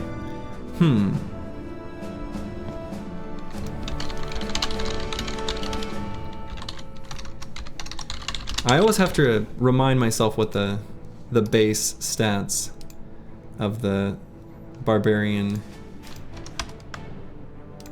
Let's see, what's it called? Like Rusty Warblade.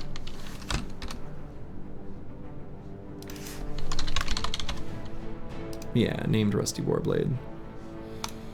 Okay, so the damage range on this went from 60 to 80 to 70 to 94. And then the other thing, of course, a classic, is shield damage. Shield damage, almost a max roll. So, it's okay. A damage roll is good. Not having an ignore armor is tough for a fatigue, or for, excuse me, for the a two-handed cleaver, because the fatigue costs are so high. I don't know that I'm going to use this. I could maybe give it to like one of the dodge quick hands bros and take cleaver mastery. I think that would be fine.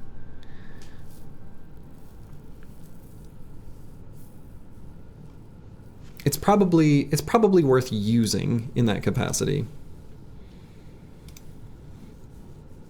So either Lysander's Treason or Edmund. And it looks like Edmund has a little bit more fatigue to work with. Sure. You'd also get a whip bro.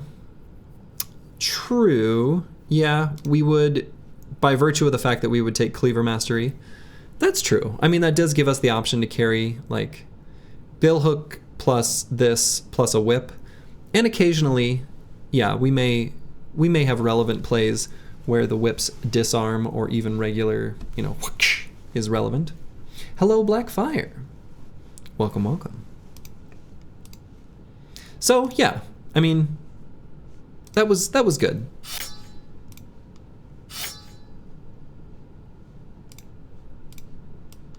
Whoa, what happened here?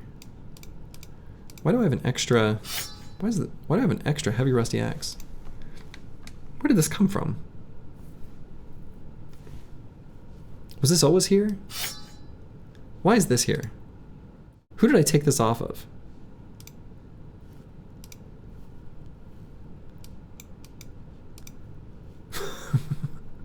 Oh, yeah, okay, duh, obviously. I took it off of Edmund here. Right, duh. Yeah, swapped with the Madman. Okay, yes, sorry. Brain did a dumb, but got there eventually. Okay, good lord. Let's see.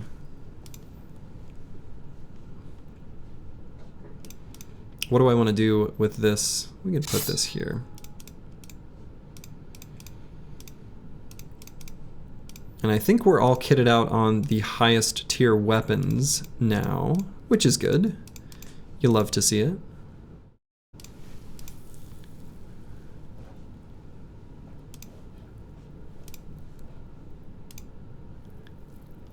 All right, so the Madman is down.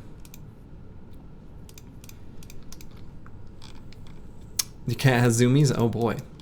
So now it's time to look for the icy cave, excuse me, hunting grounds. Hunting grounds will be somewhere in this section of the map, in the tundra. I figure probably the best way to start looking for it will be, since we're already like here, would be to check this area, then check here, sweep through this section, come through here, and then, then we can return to where all these cities and towns are. But we may as well look for it now. We would love to turn this broken ritual armor into proper armor of the Idjarok. We've got a few, heavy armor pieces that we still want to acquire. Really not that many though. We found enough shiny armor pieces that, like, we need, like,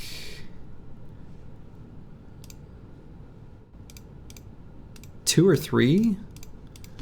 Like 3. 2 or 3. And that's it. And of course, some of those, if we need to, can be purchased. We can just go to an armor smith and say, hey, give me a coat of plates. And they'll say, all right, it'll cost you your firstborn child and, I don't know, something else that's real expensive. I'll be like, okay, fine.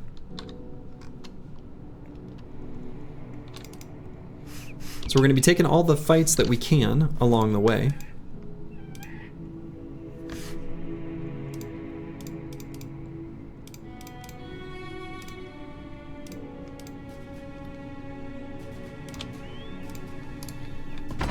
Because again, we're going to be powering up and getting as much experience as quickly as possible to kind of push the limits of a ultra fast but still super safe monolith timing.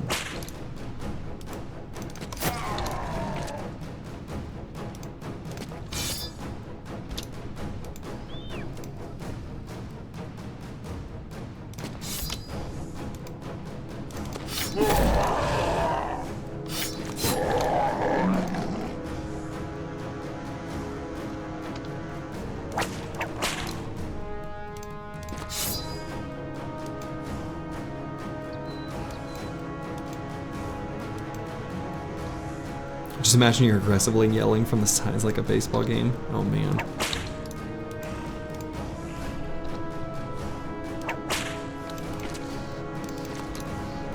Wait, that's a two-handed spear? It sure is. We found ourselves a named Spedum, which rolled pretty well, and we've honestly got a brother that's good enough to wield it. It requires quite a powerful brother. And so we do indeed have a named Spedum. Named two-handed spear. Same thing.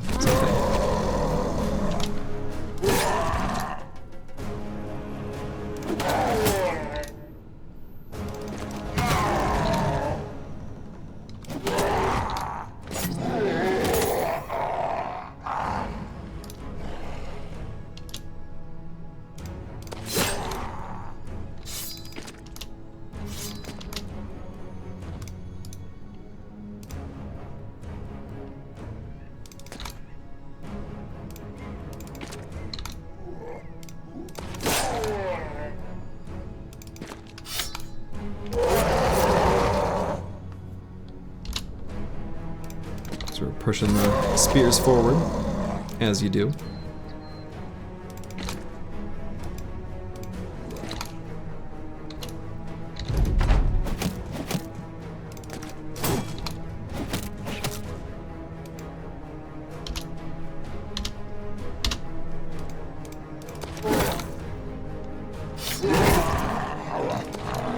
Goodbye, Orkion.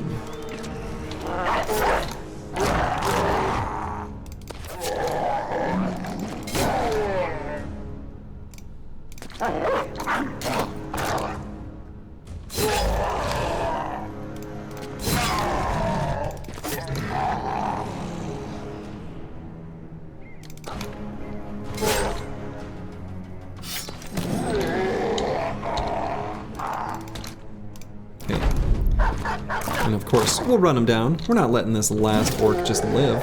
No. That would be ridiculous. Okay, and I don't think we took any damage really anywhere, in any meaningful capacity anyway. What did I do with that other armor? This is what I'm saying. As soon as you have this many bros, it's like hard for me to even man. Okay, it's here on the tank. That's a fine place for it, actually. Honestly, much better like this. It's still getting fixed up. It's only at 170.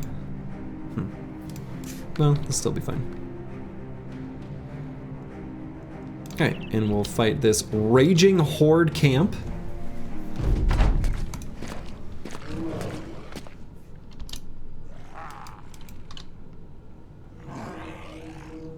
Should you give him his flail back? No, I think we wanna keep his fatigue lower. So I think I'm happy to keep the dagger as his weapon.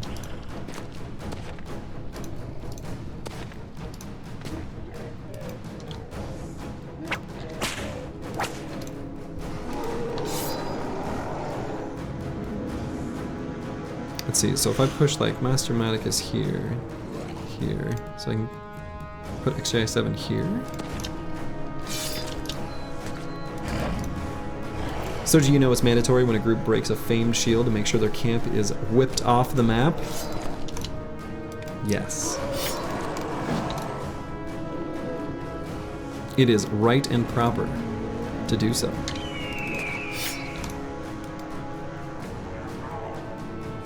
Let's see. We could let there be a single point of vulnerability there. You could also put Turtle back here. We don't have to though. Just have him crack the whip.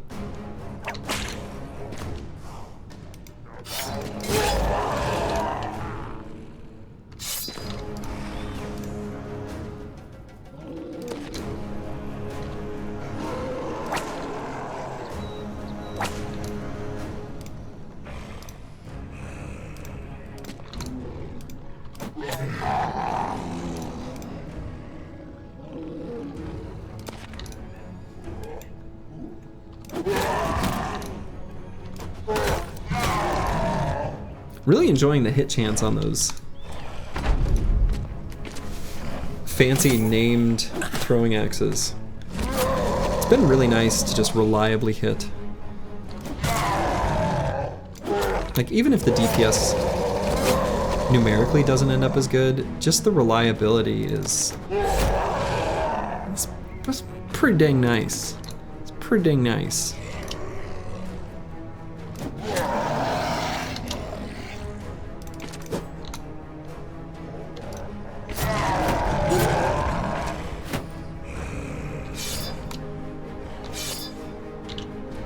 How's our spears doing? Let's check XJI7s as well. Okay. I didn't know if I entered combat with them at full strength, to be honest. Yeah, named throwing weapons are indeed quite rare.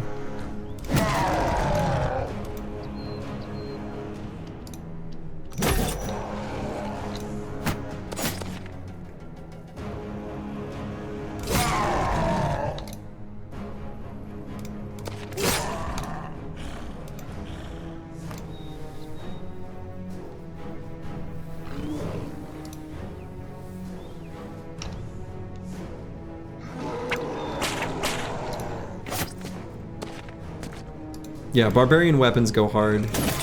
Yeah, that's the sad reality is, you know, you don't even really need the named throwing weapons when the barbarian versions exist. They're just so good.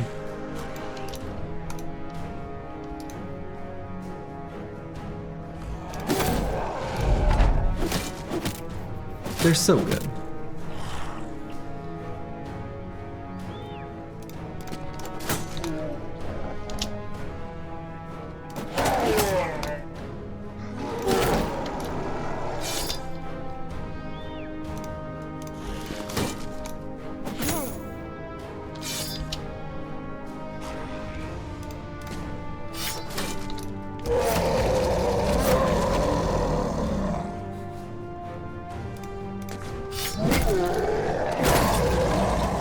Rude.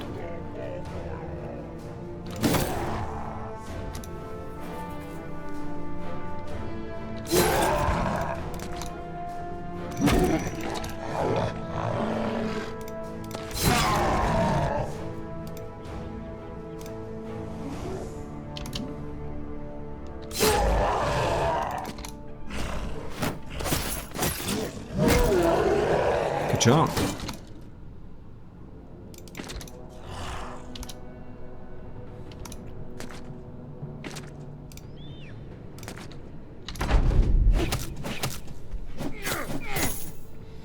And they've got the additional chance to hit head, so when an enemy has no head armor, You still hit him in the body, but you thought about hitting him in the head.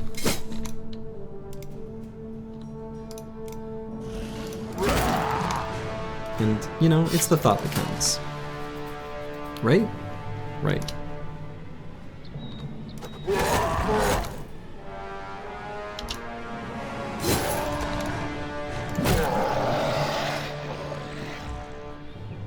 That was pretty good.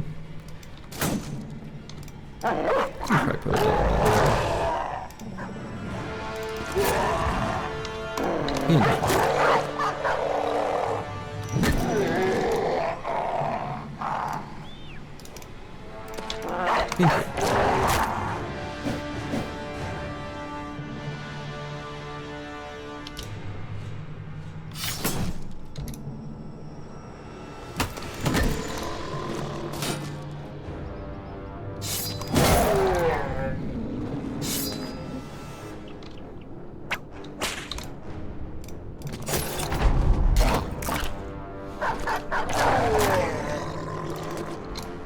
Okay. Things are looking quite good here. Pretty smooth battle.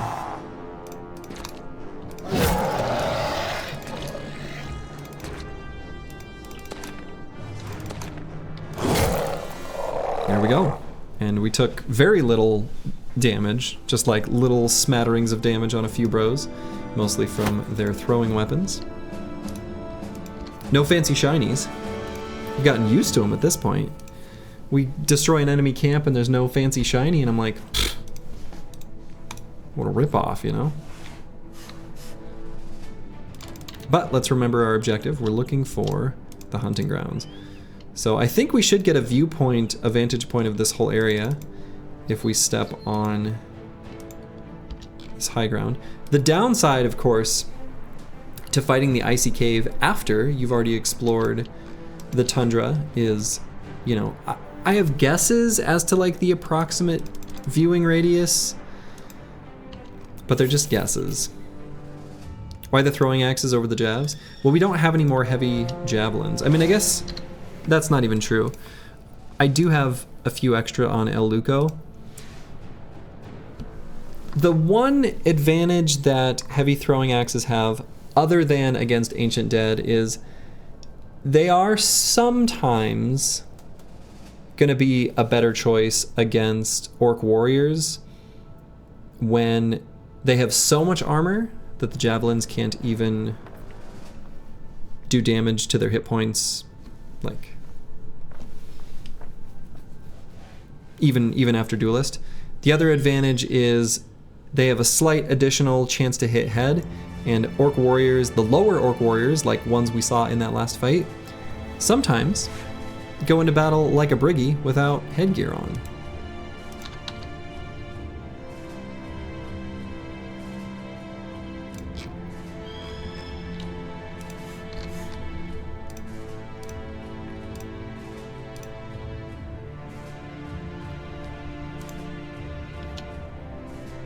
Alright, so we're gonna take more fights against these orcs, hoping for shinies.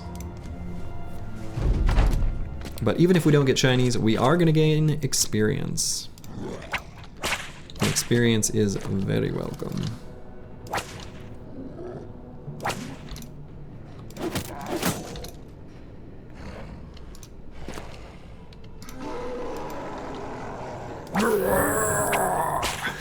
They're so angry. Angy orcs. So angy.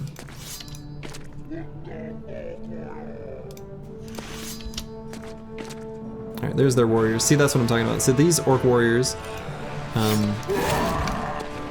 some enemies, the game splits into two different distinct categorizations that internally in the game files are referred to as lower whatever, and then regular whatever. In this case, the lower orc warriors are evaluated, you know, the game with a lower score, and they also often will have like different loadouts that are possible. So like in this case, they can go into battle without a helmet, which as previously discussed. Not a good idea.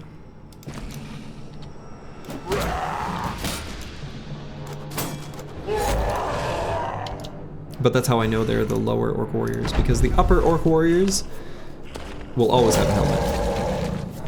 Big brain Orc Warriors.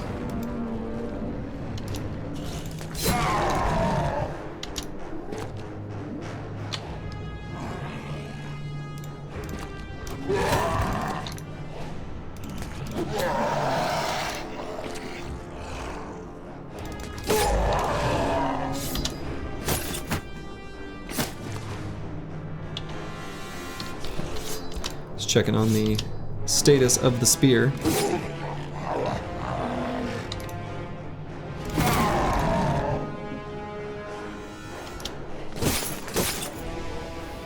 Yeah, so the nice thing about the Spetum, I mean, it chonks a lot more armor against like Orc Warriors that run into it. Of course, it too isn't super high durability, so we'll have to be mindful. Just watch, you know, on the lookout, watching out for it, but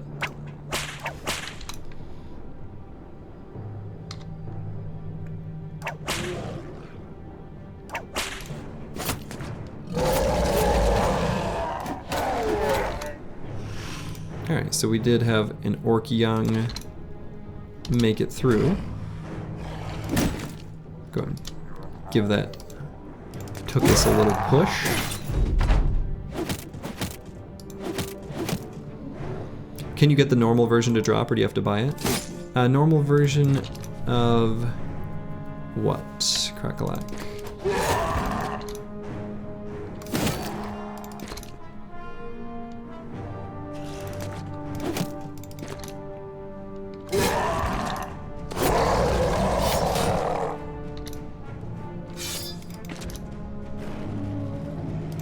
The two-handed spear.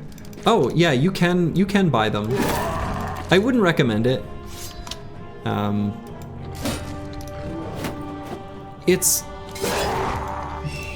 They're almost never gonna be a better choice than a fighting spear. It's pretty rare, and if that does happen, it's because there's a named variant, like in our case, where Psycholing has a named variant with a roll on damage ignores armor. So not normally a good idea. But you can buy them.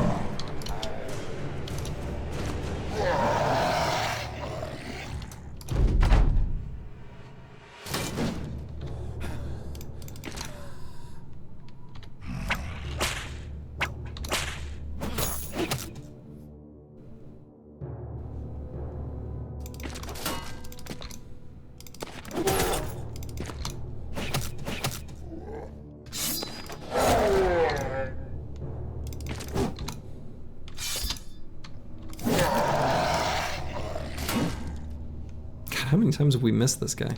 I mean, I guess not that many, but it feels like a lot.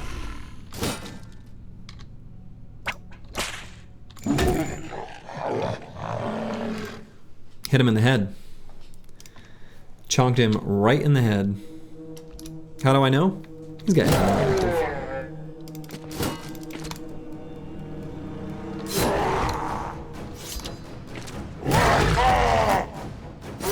So if you want to see something real cool, I'll show you something real cool. So Corvus Korak here has Headhunter. This Orc Warrior, as previously mentioned, went into battle with no head armor. Let's see what happens when this Orc Warrior gets hit by Corvus Korak. I'm not even going to attack him with anyone else. We'll just wait and see. A little demonstration. We'll attack the other noobs though.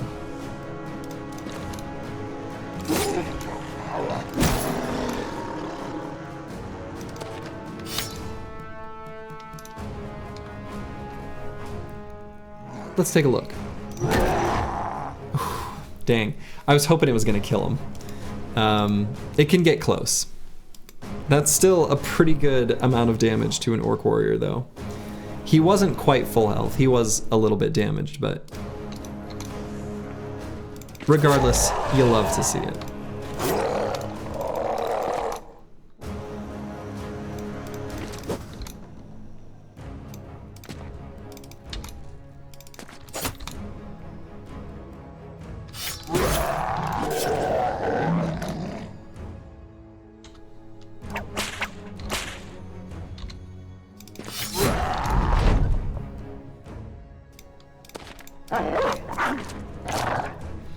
Flails have a really high amount of variance in the amount of damage they can do. Unlike a lot of weapons that have like fairly narrow ranges, like this 70 to 94 and like 75 to 95, the damage range of a flail is like 50 to 100, right? So you could, in your damage roll, just do half the amount that you could have on a max roll, which is kind of insane.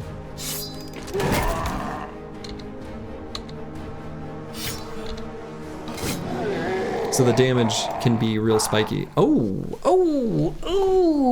and we get a shiny. A shiny.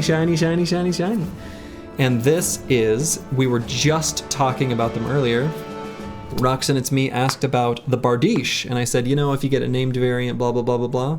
Here we go. This is a named Bardiche. So the two rolls here are damage and shield damage. Shield damage we don't care about at all, but we're gonna take a look at this damage roll and we're gonna compare it to like a great axe. And it's better, basically. Not by a ton, but it's better. The great axe is pretty comparable to the heavy rusty axe. They're very close to each other. And so it'll be easier, you know, apples to apples to compare these two to each other. This thing one-shots kite shields, I mean, true. That's true. So we're definitely gonna be using this. And we can use this on one of our fatigue neutrals that ends up with a little extra, you know, spare fatigue.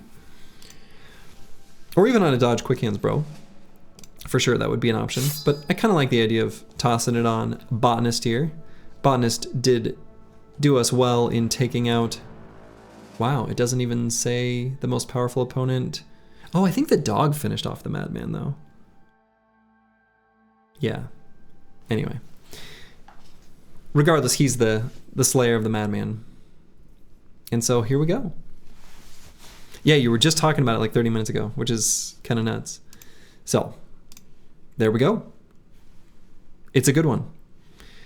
It has the split ability, which attacks like through an enemy and into the one behind it. It's pretty expensive to use. It's fine, but it does do quite a lot less damage compared to just Split Man. So, its utility is somewhat narrow, but sometimes it's a good option to have. So, not gonna complain. Happy with that. More shinies. So, we're gonna be looking for the hunting grounds. So I think I'm kind of gonna just comb the area.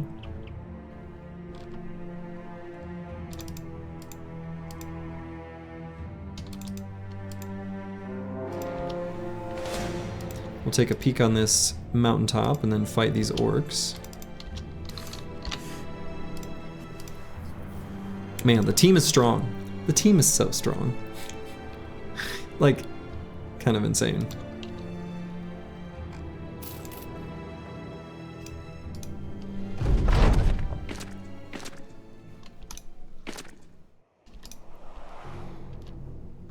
Now, I didn't look at our ammo situation before this fight, but I can't imagine it's great.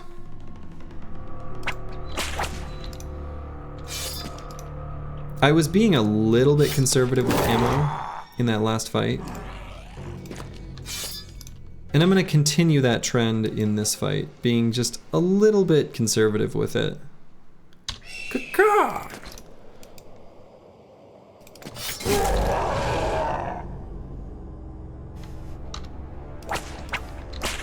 We're still gonna, you know, toss some jabs, as it were, but maybe not quite as many.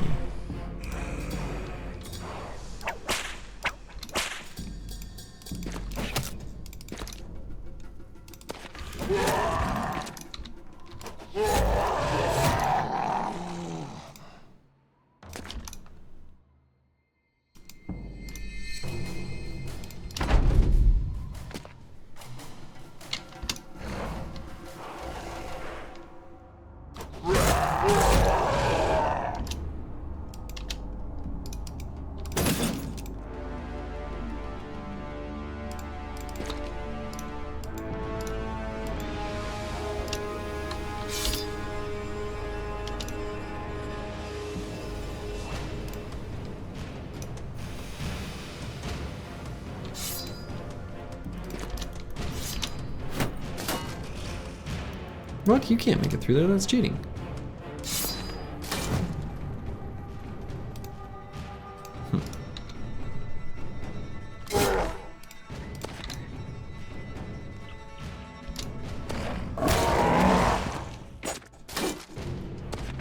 Should have used split shield. Always hits. So maybe you're right. Maybe I should have. Why use the ability that has a chance to miss when you could use the ability that always hits its target?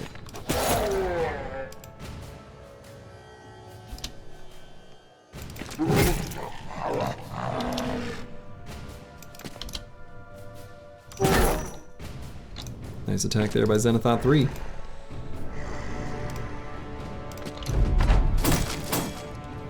Don't you use that split shield ability. Don't you split the shield. I want that. I want that shield.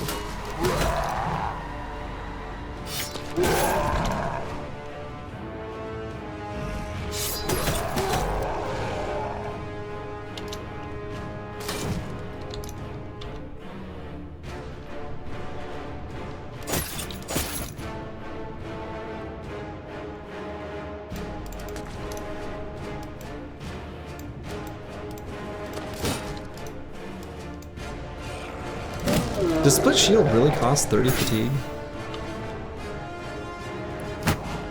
Seems insane. Seems like way too much.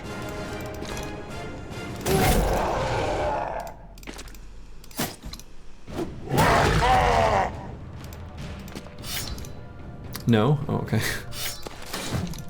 I mean, for what it's worth, because I almost never use it, I just believed you. You were thinking split, oh sure.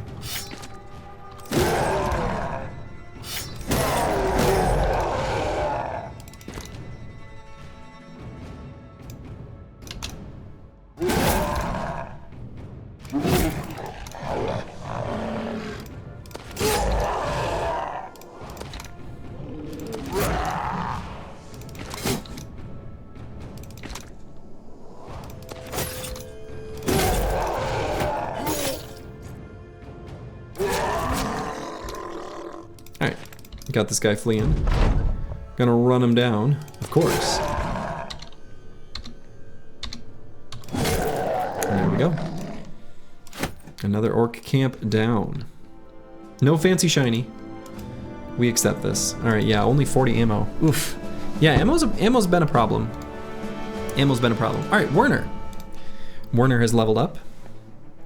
And Werner might be a decent bro to just keep this hammer on him. I don't see why not. So if I'm gonna do that, let's just say Werner gets a hammer. Hammer mastery. I'm okay skipping a +1 in melee skill on a fatigue neutral. 75 is pretty low. We'll probably end up circling back for backstabber, which I think is fine. I don't see a problem with that. I am gonna grab the +4 in resolve though. We're gonna grab a little extra fatigue if we're gonna take Hammer Mastery. We may be able to use Shatter strategically, like at the start of a fight. But very easily could have been correctly justified in, you know, not bothering. All right, more fights. We're taking them. It looks like some of the folks that were hurt are back at full strength. Let's replace Master Maticus with Crackalack. Let's leave that.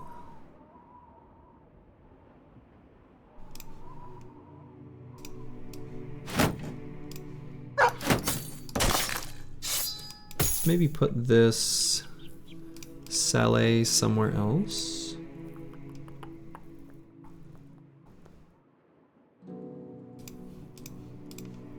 Toss it on Lysander's Treason.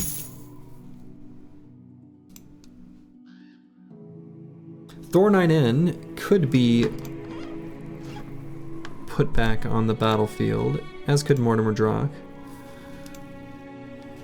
Don't really need him to.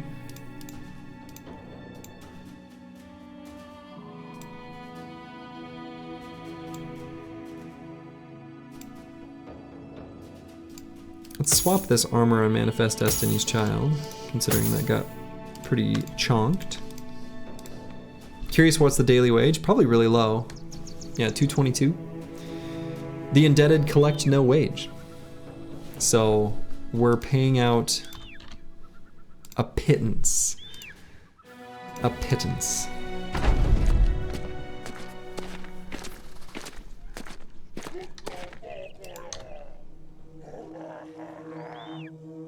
All right, in this fight, I might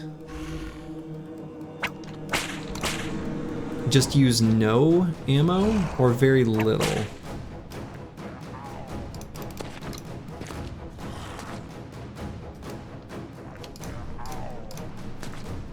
Since it's not going to be a terribly difficult fight, just seems prudent.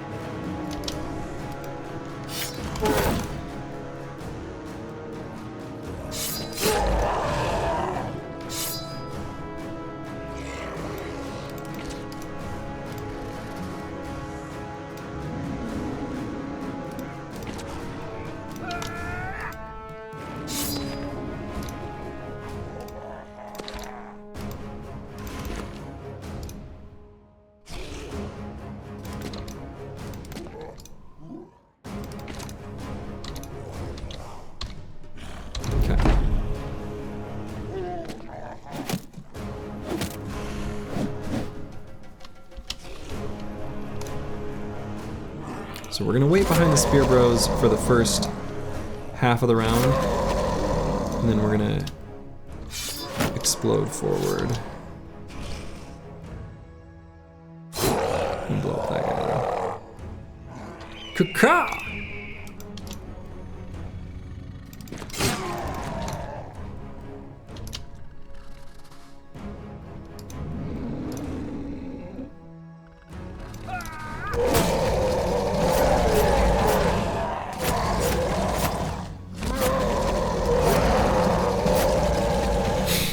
I like how they all kind of got tossed to the side.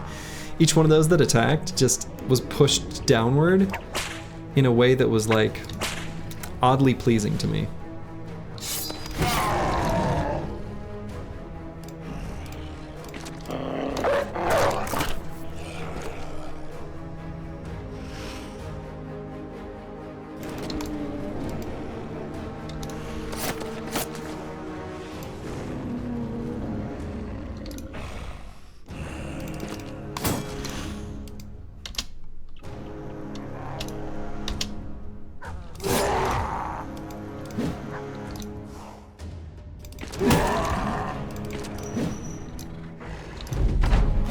Rare whiff from Corvus Court.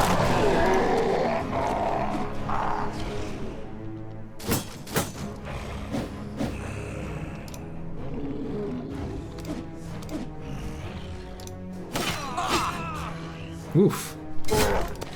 Edmund got hit real big there. Real big and bad. You hate to see it.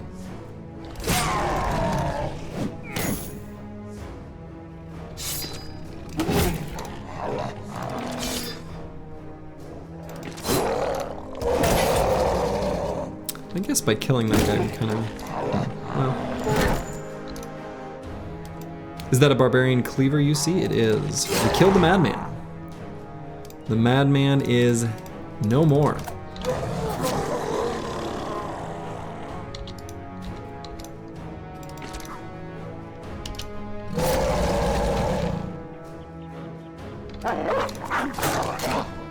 It's an okay cleaver. It's fine. It had a damage roll, so I'm gonna use it. But it's not. The other roll was shield damage, so.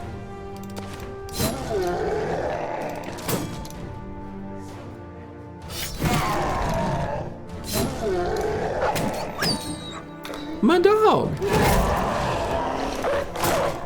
Can't be doing that to my dog.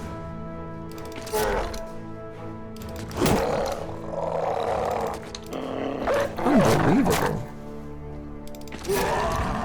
These barbarians. Well, barbaric. These barbaric orcs.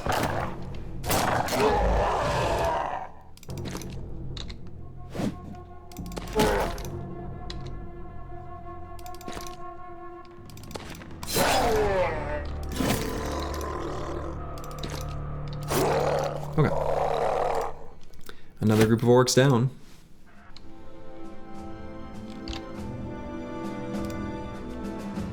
The food situation is slightly misleading because a lot of it is strange meat, so something to keep in mind.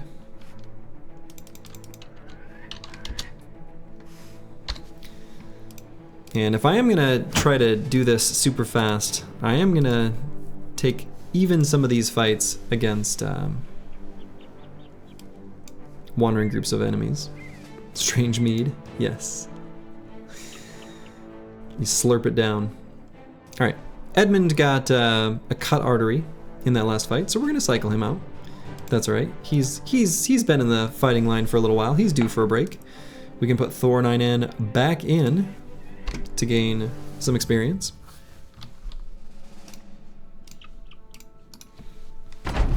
Again, just trying to get as much experience as possible.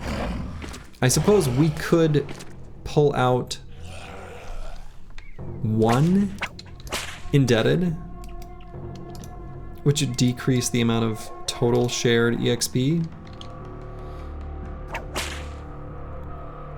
Oh, actually, no, I can't because I don't even have a spot on the bench to do that. Never mind.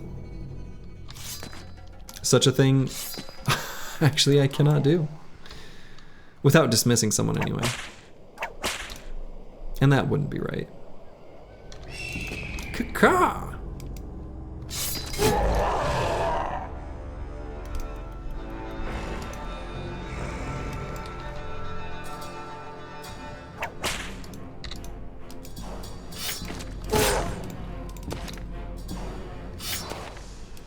This team has already been through enough together, you know?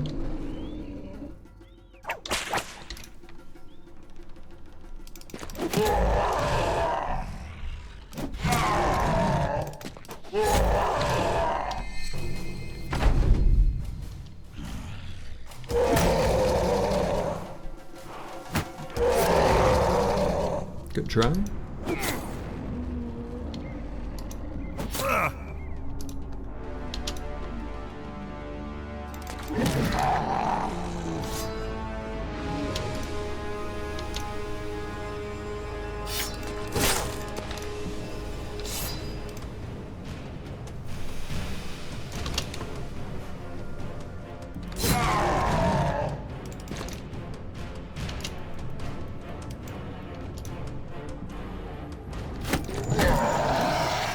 Kachok.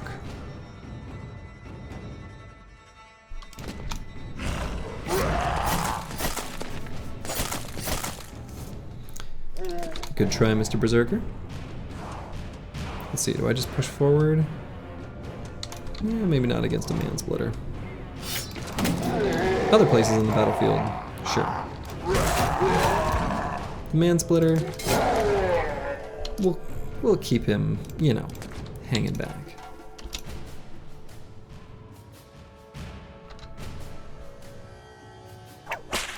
Man-splitters don't mess around.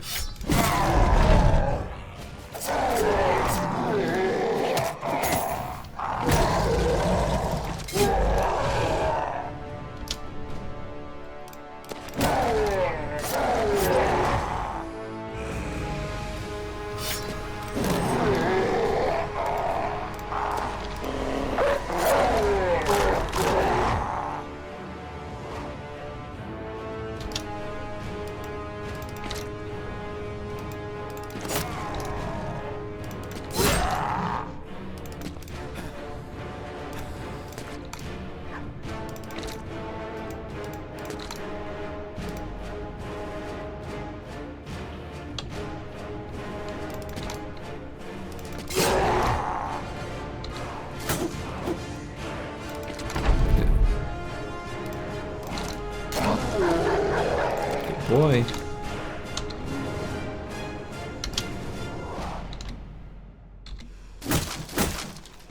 Don't you destroy my shields. We've talked about this. I like these shields. They're fancy, they're shiny. We've got a whole collection, and we don't want to lose them. So if you threaten my shields, you get the spear.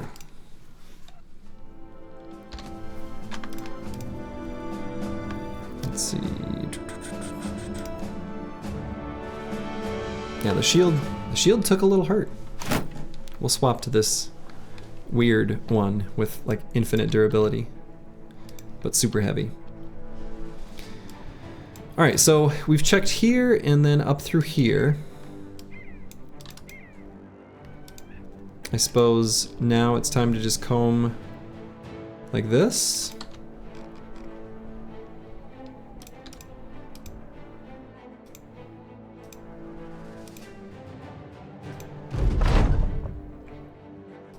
We're in greenskin territory. Cool, cool. Another orc cave. They're spawning like crazy. Okay, Psycho Ling. Last two perks here are gonna be following in the footsteps of his brethren, grabbing Nimble, Colossus, and Pathfinder. Do I skip a +3? Probably, I think that's fine. Boy, this bro's really good. We'll grab Colossus here on this level. And then next level we'll grab Nimble and Pathfinder. Thor9N leveled up. He had been rolling +3s in melee defense practically every level for a little while there. Let's see, so final perks for this brother are gonna be Colossus, Pathfinder, and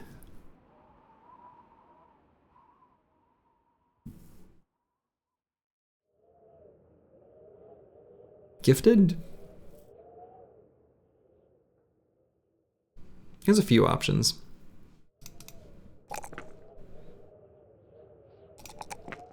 We'll go ahead and take this level up in initiative. We're gonna end up with a fairly low hit points bro, which is okay. He's gonna have pretty wildly high melee defense, so is unlikely to get hit too much, knock on wood. But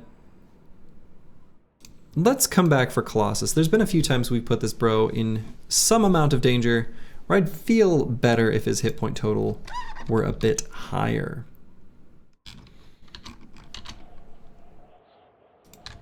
But we'll take out another orc cave. We're on an orc slaying frenzy currently.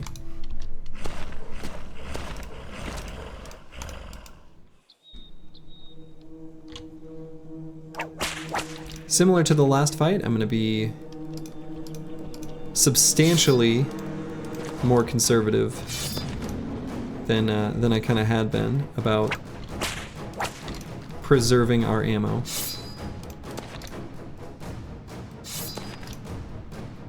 Last fight was pretty good. Didn't use very much.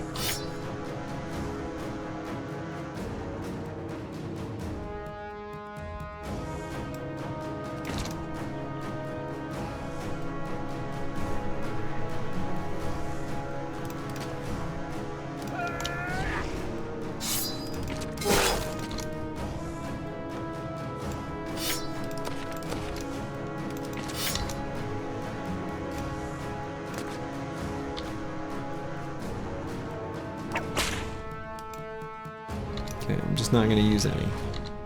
At least in this first round of combat. I might change my mind and use a little bit.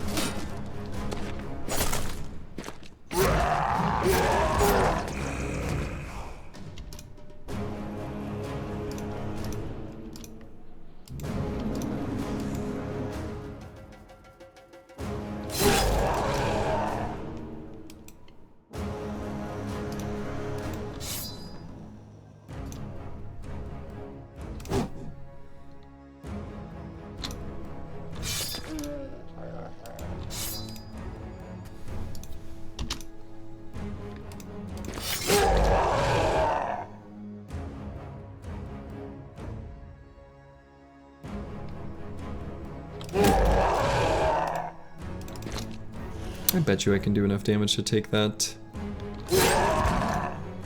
Berserker out. Before yeah, didn't even need the second round.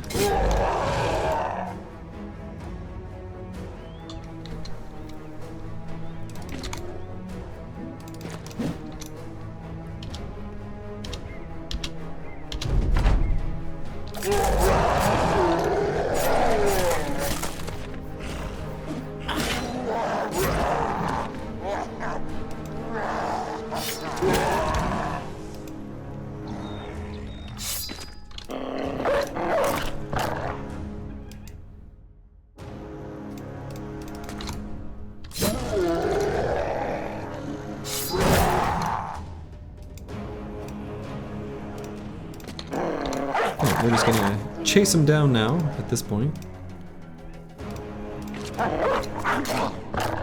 Hopefully the dogs will be able to finish off what we need him to.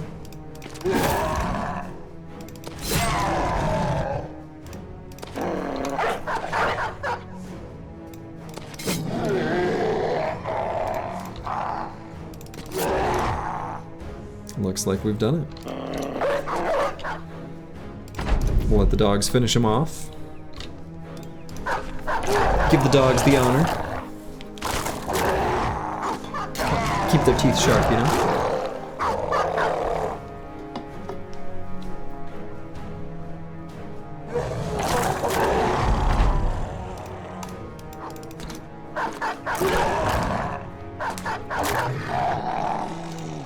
All right, another camp down. So we're going to continue our carving through here, looking for... And I don't know if there's like there's probably a radius it can't spawn around other things that exist, like Monolith would be my guess. I think we still need to check this area, but... Okay, and so we came through here, so I don't think it could possibly be in here, so let's go left. I think we covered all this.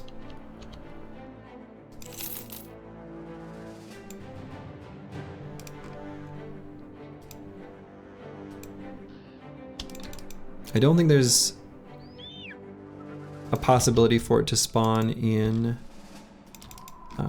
forest either.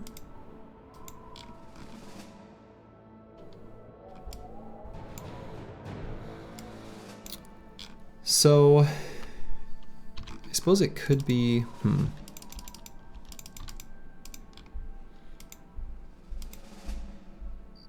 Let's just make sure it's not down here. And then maybe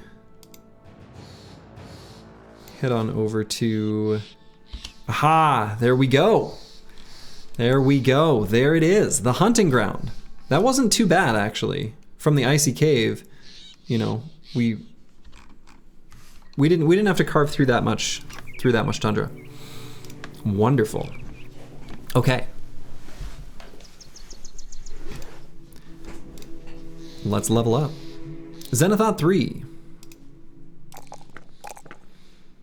We'll take melee defense and the melee skill. Probably just grab hit points. We want his resolve a little bit higher. Maybe the +3 resolve is better. So let's think about the last perks that are going to be on this bro. He's going to have 3 remaining because he has student here. And I think there's no way around the 3 being Fortified Mind, Underdog, and Headhunter. I think that's just how it's going to be. Thank you, the Chaucer. Let's see. Ancient, not found.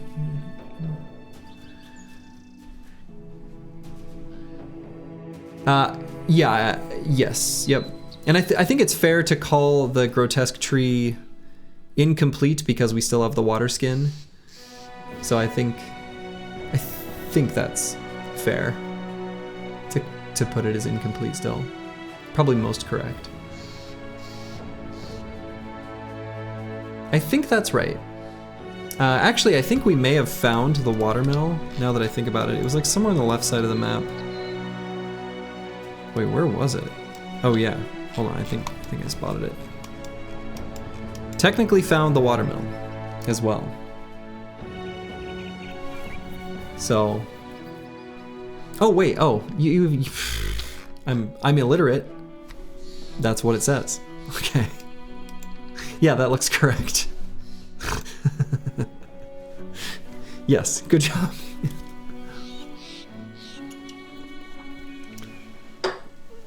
Yeah. I obviously need more hydration. That was really loud. Okay. So anyway, we've got these 3 perks that we're going to take on Zenithot 3.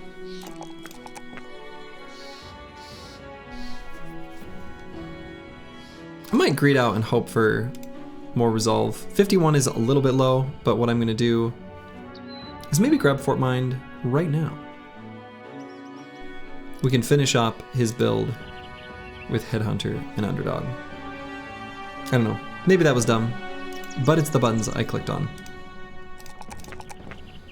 Nice level up from Manifest Destiny's Child. Go ahead and get more stats.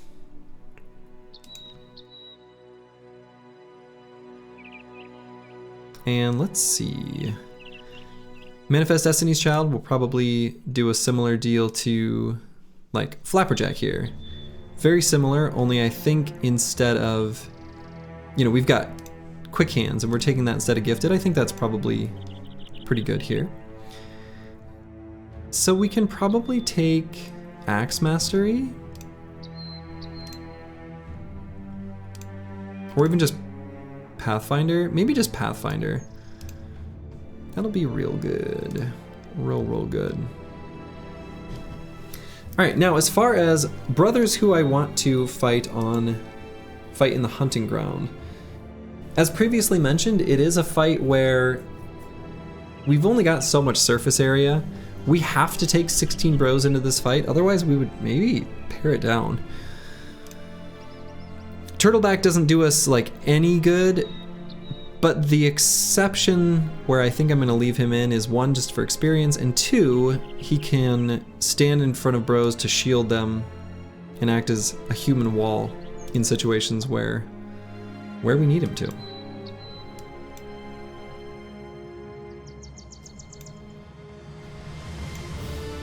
The Spear Bros aren't exactly great. Psycho Ling would be fine if he had Nimble, but he doesn't.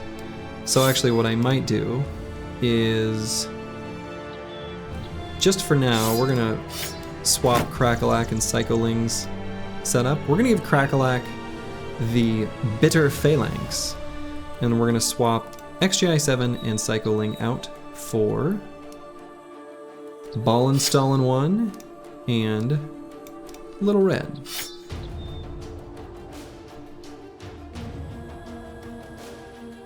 Also is great at cracking that whip.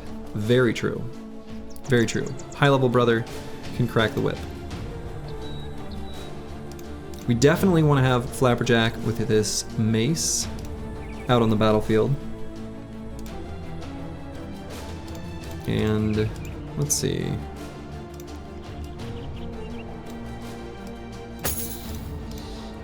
Let's give Manifest Destiny's Child a better armor. 3 throwers is fine. We don't need this smoke bot. These throwers are going to be the ones that potentially could get smashed by the Ijirok and then need to just be surrounded and take cover. Unfortunately, that's just the way it is. That's just the way it is. Things will never be the same.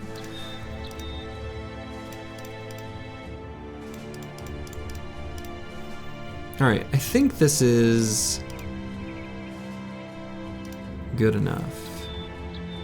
Shields for the throwers. Not a terrible idea.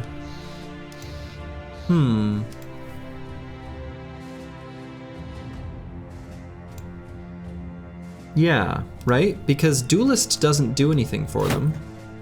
Because we're gonna, you know, Ijirok's armor is gonna go bye-bye real quick. So yes. Shields for the throwers. We'll still leave Thor 9N without a shield though for double grip.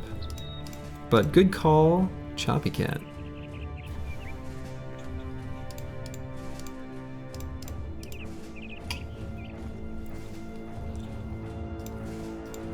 Anything else I want to do? Could chonk on some mushrooms on someone.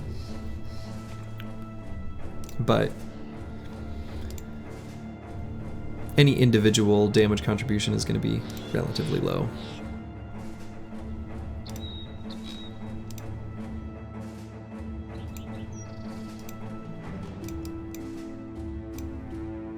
Alright, we're going to make sure we got some Beefertons there on the edges. Yeah, okay.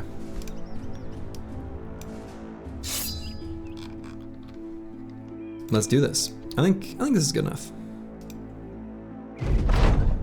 Let's destroy this thing. Here we go. Okay, immediately smacks into Crackalack.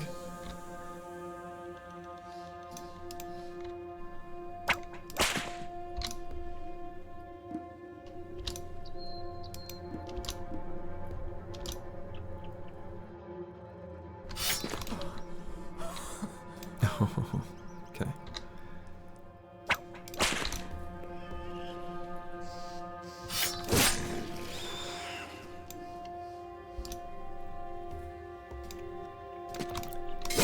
Fatigue problems plaguing me in perpetuity. Let's see, so Xenothot 3 has quick hands and the pike. Okay. So let's do crack the whip there. Probably should just crack the whip twice on Turtleback. Here and here. Little Red can give that guy a slam.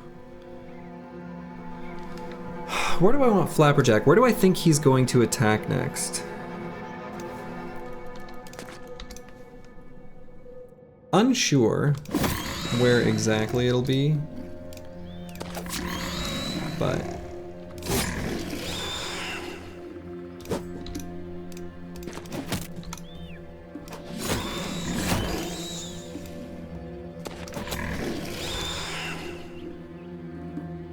Caw-caw! See the whole battlefield.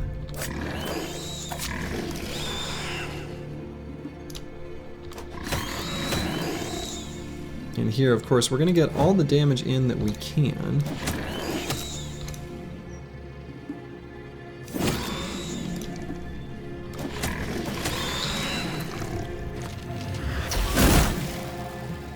rude. Okay, missed Crackalack and Lukey Dookie 09, which is good. Otherwise, they'd have been hit twice. Little Red got hit. But otherwise, not too bad of a result there.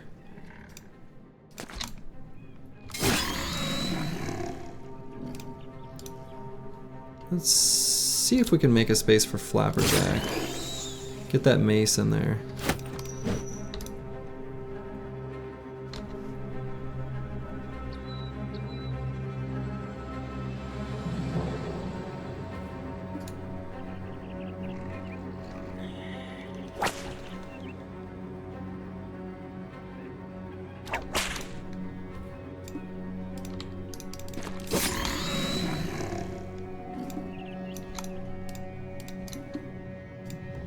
So we're actually going to move Crackalack.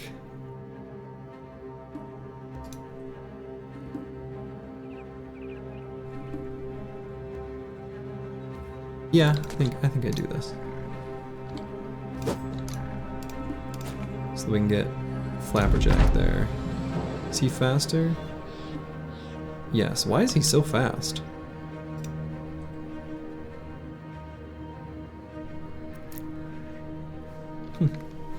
Feel like he's really fast. Faster than I expected him to be in the turn order. Good. And we got what we wanted there, which was the dazed effect onto the Ijirock. Poor Ijirock, says Golden Guys. Whose side are you on? This does look a little cruel though.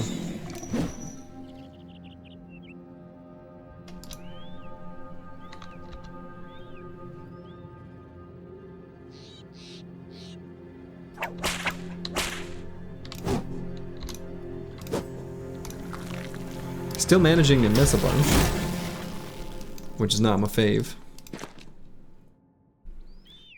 Maybe a little aggressive to put Little Red all the way there. It's probably fine, but a little aggressive.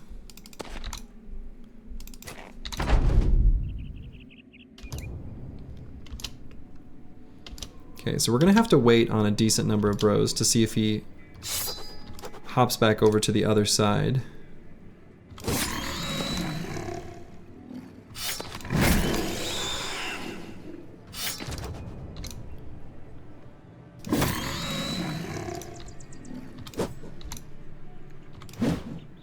Missed him there. Maybe it would have been worth to crack the whip on someone. Or with someone onto Flapperjack.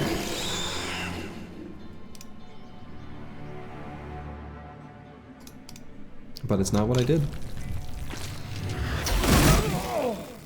Okay. That's a pretty good spot for him to be from the perspective of let's finish him off.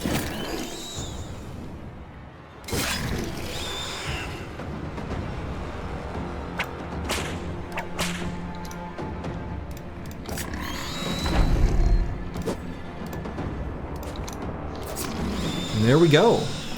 Poor Ijirock. Poor Ijirock. All right. WTF is that? That's the fight against the Ijirock in the hunting grounds. You played this game for like 200 hours? Yeah, so if you fight the Barbarian Madman in the Icy Cave, after doing that fight, you'll get a broken ritual armor, and if you comb through the tundra after that, you'll fight the Ijirock. It's an on-hold on steroids, yeah. Wonderful. Okay, so we just got the helmet and armor of the Ijirock. Also, hello, Bajante. So for those who are unaware, this is a forged piece of armor that heals the wearer. So you gain some hit points each turn. It's very good. You think this quest is the most charming in the game and the writing in it? Yeah, I don't go over it because, like, you know, I would... Anyway, for reasons, right? It would get repetitive. However, the writing for the Ijirock fight is really good. I agree. And the Barbarian Madman. too, for what it's worth. All right, so we're going to give one of these pieces of armor to our tank.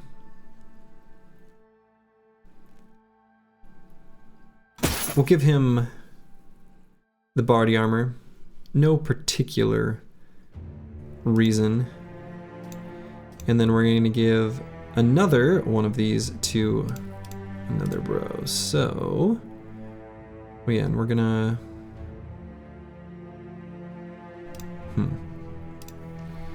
Let's put the spear bros back in. We'll put XJI 7. Let's see, Crackalack, he's okay. Place a ball and Stalin. And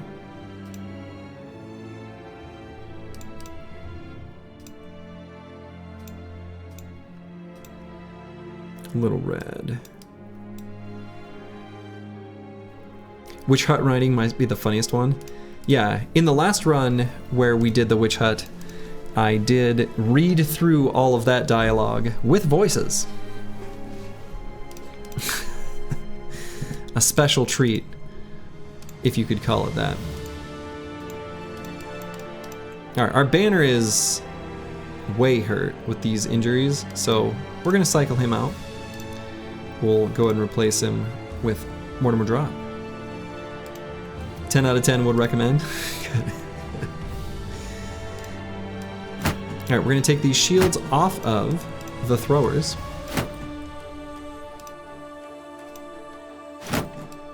And we're gonna put them on our spear bros.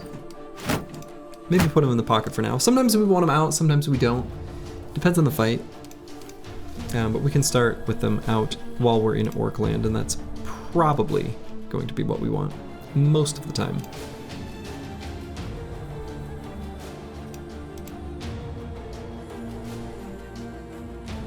So let's see. Feeling pretty good about bro quality for like what we got out there right now. Like really good.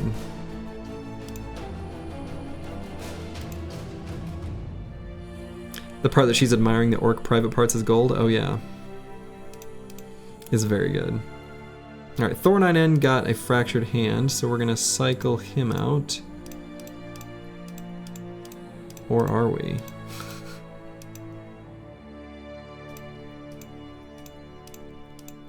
I mean, no, I guess not.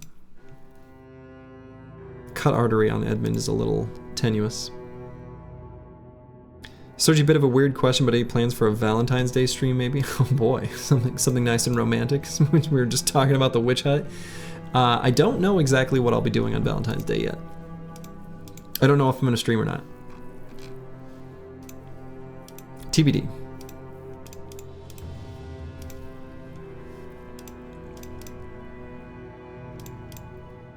God, this team is just insane. We have so much armor.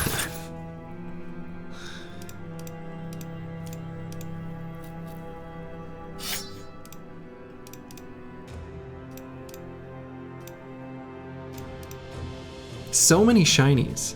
It's just nuts. You'll cry like a dog as always.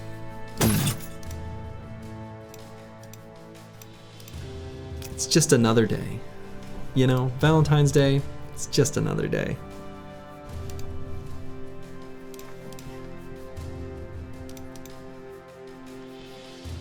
I realize it's easy for me to say that, but it's just another day.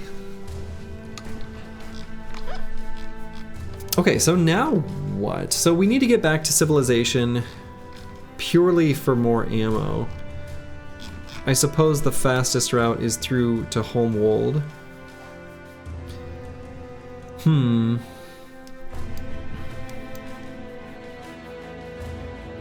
keen to go back down to the south though. We're gonna have a ton of stuff to sell for money. And so there may be opportunities to buy, for example, some forged armors and things like that. And most of the opportunities to do that are going to be here in the Northlands. So I suppose I will return to the north. We do have these ports. I can take a boat. Could take like a boat to Hikmah and Dahab. Hey, Grib. Welcome, welcome. Yeah, just like rich people saying money doesn't bring happiness. I mean, right. Yeah, I get it. I get it. I understand the sentiment. I do. I promise you.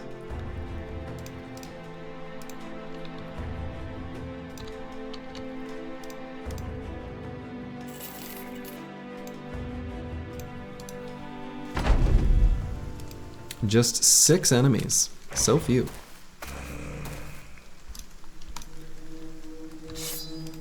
I am, again, going to be somewhat conservative with the old ammo.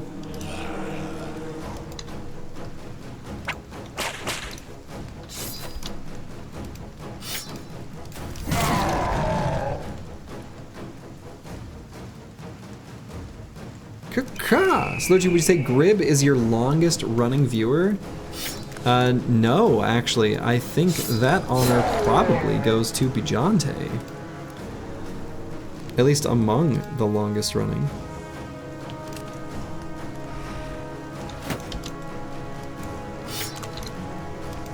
When I was first streaming, like half a year ago or so, when I said, all right, let's do this, and there were very few people here, Bijante was among them. Yeah, Blackfire was there early on as well. Yep. That's another mainstay.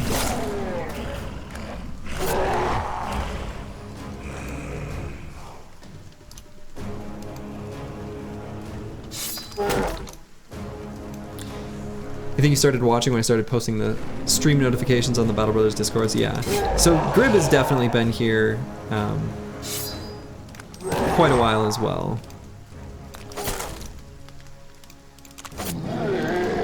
For sure.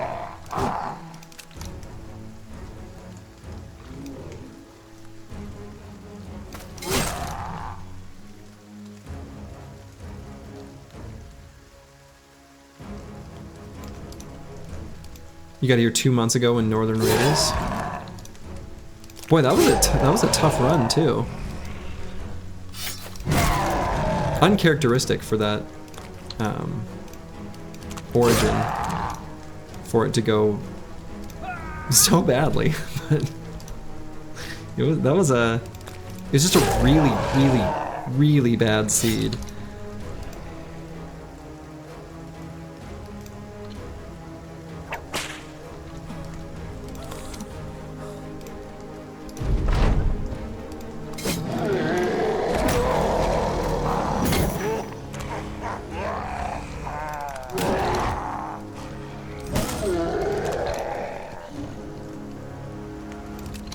I'm gonna keep being conservative with the old ammo.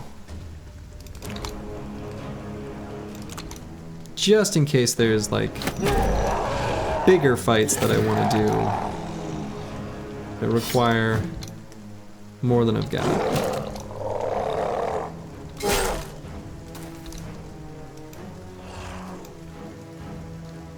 Do you guys know what was the first thing you said? Slurgy. I know this name from Reddit. Ah, interesting.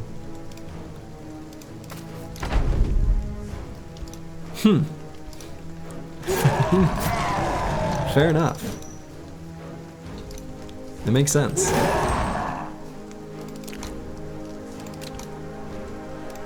Well, because your name on Reddit is something like crazy. I like literally can't even remember what it is off the top of my head. I know there's a Q in it. Because I had no concept, at least at first, of who, like, Bijante versus Reddit, Reddit name. Also, what sucks is that Slurgy's in the US, so when he streams, it's nighttime where you are. Yeah, yeah. I did take the opportunity to do some afternoon streams yesterday and the day before. I know a lot of the viewer base for Battle Brothers generally, and a lot of the Battle Brothers player base is based out of Europe, and so my normal streaming times are not conducive or convenient for those folks. But unfortunately, nothing I can do about that.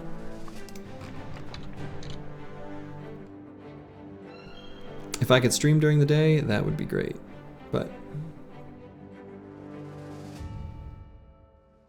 That interesting bit where you were mentioning how it was a different connotation in the Midwest, yes. What about it?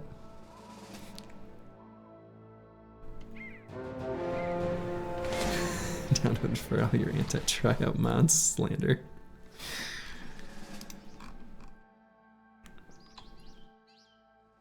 It's funny, but during the day it's mostly Russian. There are a lot of Russian streamers, I have noticed that.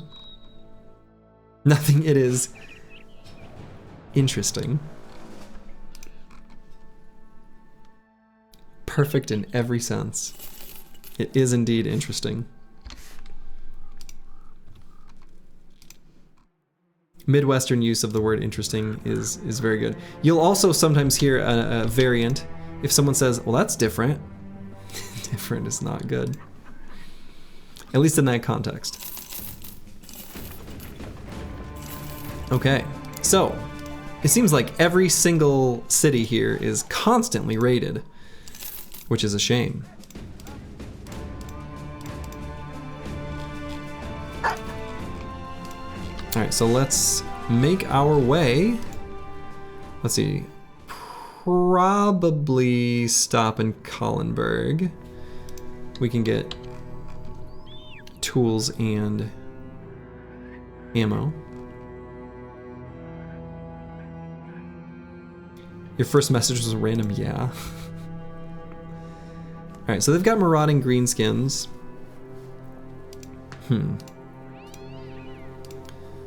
Do I sticky around here even? I suppose with the marauding greenskins I might just say they're not gonna have enough for me and just leave. You've been on an Age of Wonders 4 binge, yeah. I played that when it first came out, and it was fun. Like, I had a good time with it. It was a little too easy to break. I think there were a few dominant strategies that were probably a little too powerful, but you know, my dwarves riding spiders were pretty strong. So.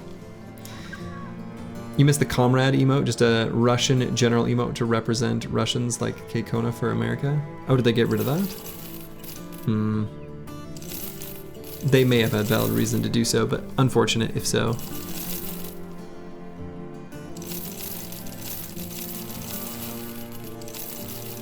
Tis unfortunate when certain symbology gets co-opted and its meaning changes.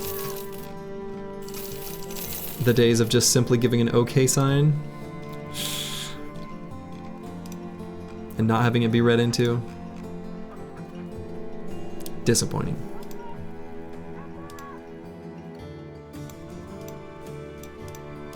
Oh yeah, I should swap the spear setup back. We have Psycholing, the Bitter Phalanx. Okay. So, will I have any use for these Zerk chains, mansplitters, etc.? We need new Slurgy emotes. Well, the problem is I can only give 5 at follower level. I did add a new one, which is animated. However, the animated one I can only put at subscriber level. So that's the current ones. All handcrafted by yours truly. This is the first time you've heard of the problem with the OK sign. And actually that's the real problem with certain symbology being co-opted in negative ways, is that like, it's so like, anyway. It just sucks. It just sucks. You just looked it up, they removed it due to possibly represent communist people. Yeah, yeah. Yeah, it sucks. It just sucks.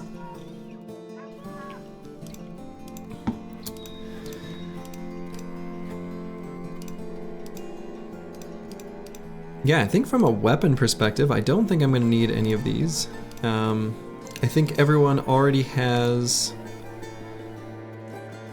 Okay, so I guess Botanist needs to take Axe Mastery, but that's fine, we can still do that. Unless I wanted to do Zerk Chain on him.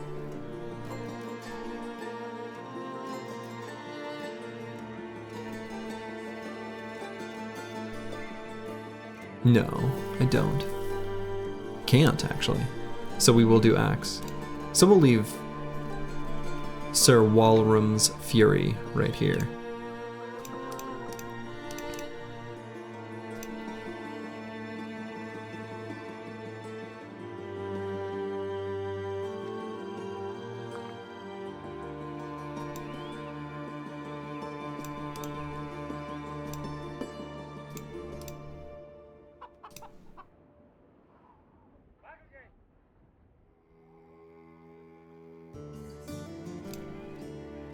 Yeah, I think I'm good with the weapons that I've got. I don't think I need to do anything with the Mansplitter or Heavy Rusty Axe. Or the Zerk Chains. We can just... like, we can get rid of them. And I think that's fine. Not sure if this is a regional thing, but all the middle school boys when you were young tried to get each other to look at the OK sign if held below the waist. Yes, I had that same thing in the Midwest. At a small school in Iowa, we did that same thing, and if you looked at it, but if you didn't look at it, but someone like broke it with their finger, that was good. I don't remember the exact rules. There were some rules of engagement for the OK sign below the waist, and like looking at it and trying to avoid looking at it, and I don't know, just kids being kids. This is goofy stuff.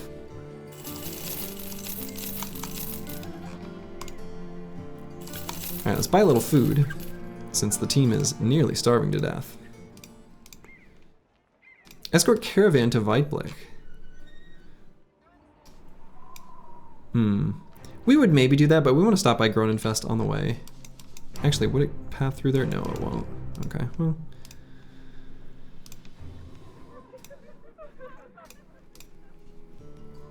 Wholeness Land.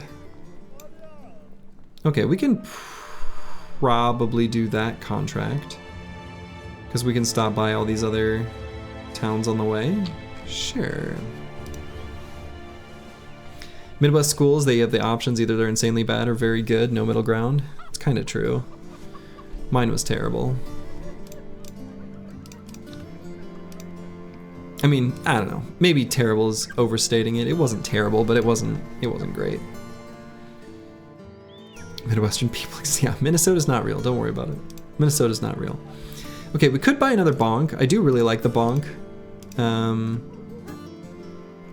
Bonk is a backup weapon instead of the heavy rusty axe. It's not even that much better that maybe I even bother. I think one bonk that is purchased is fine. Yeah. I think we'll save the money. There may be other things that we want to do with it. We're going to be passing through maybe some places to buy stuff. So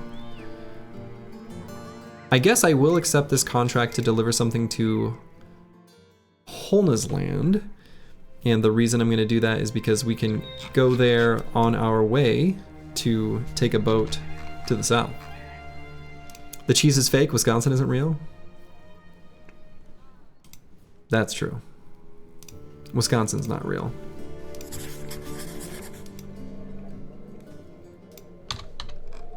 Have you ever seen Wisconsin? I don't think so. Oh man, look at all these thralls. Look at all these little experience pinatas. Let's launch them right up.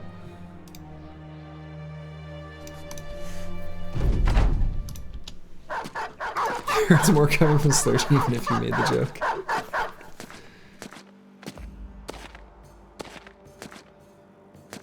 No, I lived in Madison for a little while.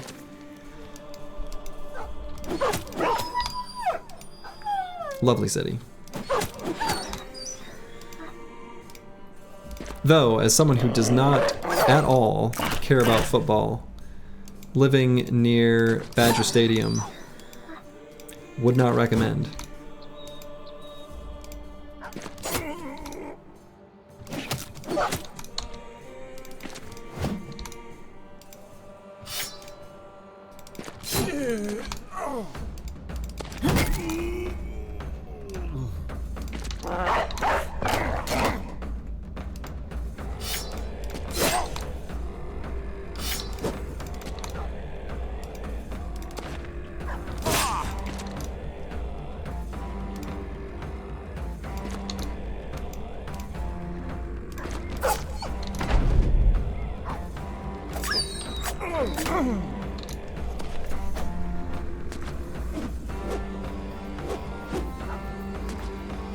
These thralls are going to be a whole bunch of experience for us, which, as previously mentioned, is definitely welcome.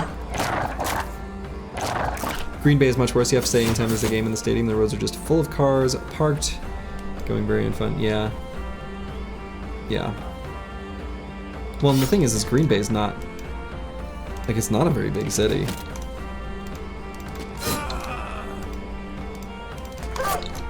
Home of the Green Day place cards.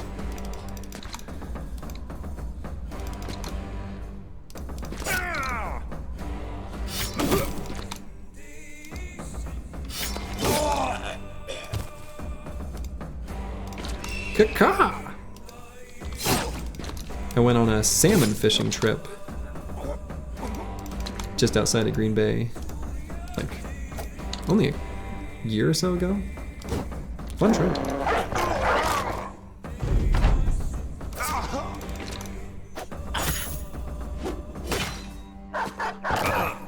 Caught many a Chinook salmon.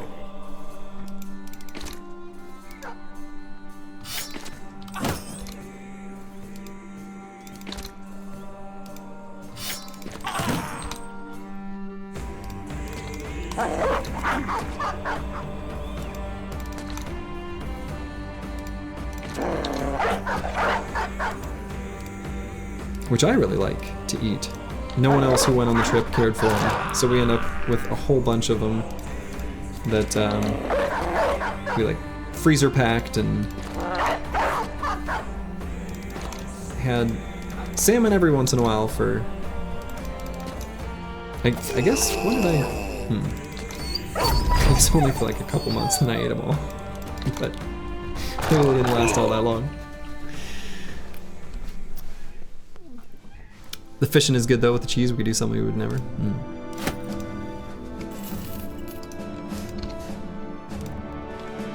Okay, Lysander's Treason. Dodge quick hands, leveling up. Oof. Don't want to skip a +1 in melee skill on a bro like this, so I am still going to take it.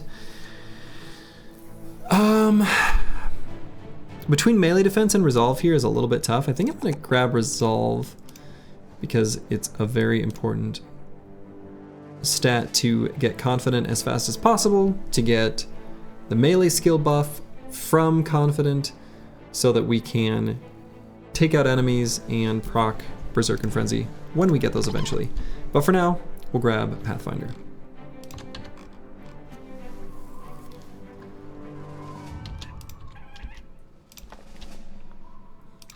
Okay. Make our way to Gronenfeste. We are probably going to use the training hall, but first we'll see what's on offer for sale.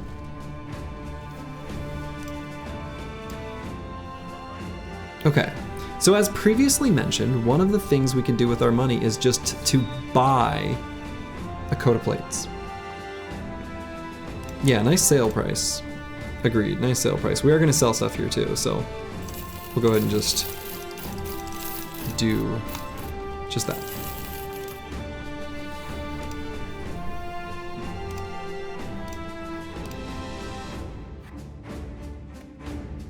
Henrik here has a 300-300 set that honestly is really good. We could purchase this brother literally just for their armor and dismiss them. Because we could also use the helmet. Right, so if we purchased this coat of plates, that's nearly the same price. Out of curiosity, okay, I was gonna say, would it be worth to get the recruiter just for that? Unfortunately, that means we'd have to let one brother go.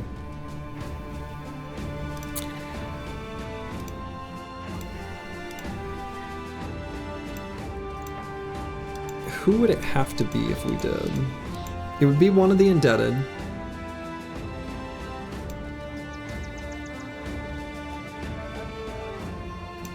Probably one of the throwers. Could be rocks, yeah. Is collecting a wage.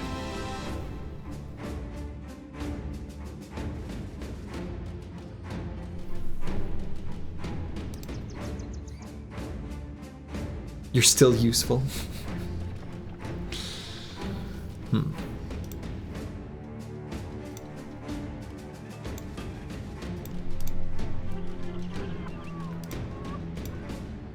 Yeah, unfortunately I think it's either...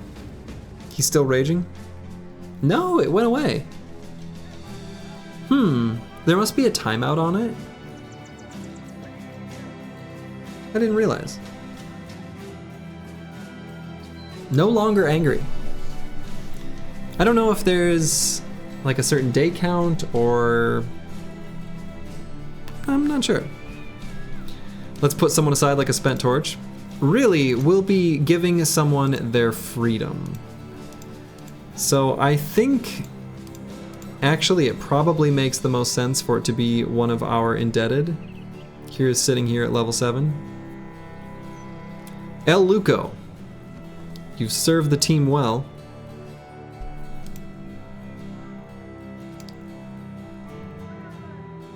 Set free. El Luco is a free man, capable of doing whatever it is that El Luco wishes to do.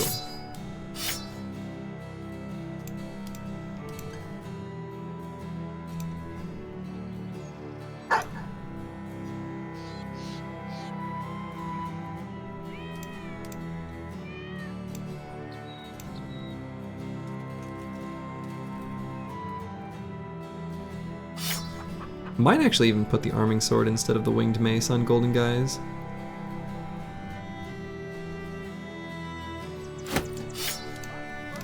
We'll still hang on to the winged mace. I don't think I'm even gonna bother with the spiked impaler anymore. I don't care about that. Let's put back up nimble armors on Roxanne, it's me. I think I can just sell all that stuff. And so I will. What we are gonna do though is purchase this brother only. The only reason we're doing this is he comes with a 300 hat and a 300 helm, and the price is just right. What's Roxanne's purpose? He doesn't have much one. It's fine. Reserves might be the safest place in the Battle Brothers universe. Absolute protection. So true. So Henrik, we're hiring merely to fire.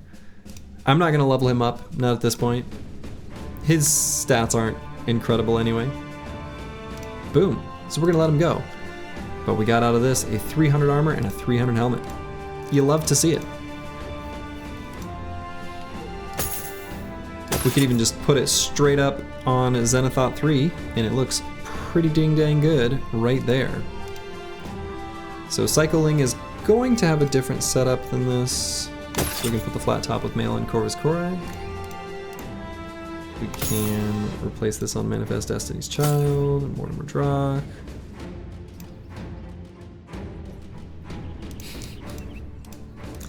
Yeah, we can leave Roxanne, it's me. It's alright. We can pay the five daily wages. We can afford it. We also got a long axe from this, which is, I think, relevant. There's got to be someone who... Yeah, we're gonna do Axe Mastery on Manifest Destiny's Child. So a long axe there will be excellent.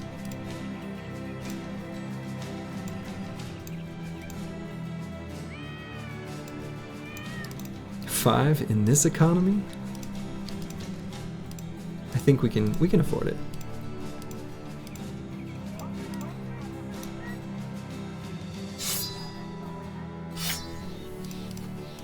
Yeah, I think we're...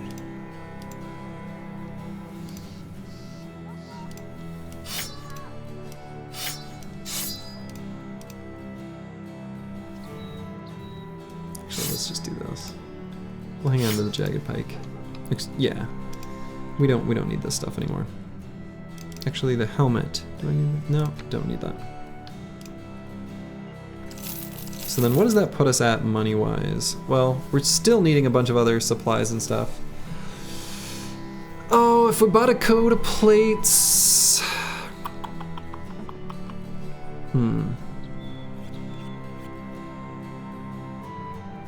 Not much for helmets for sale here.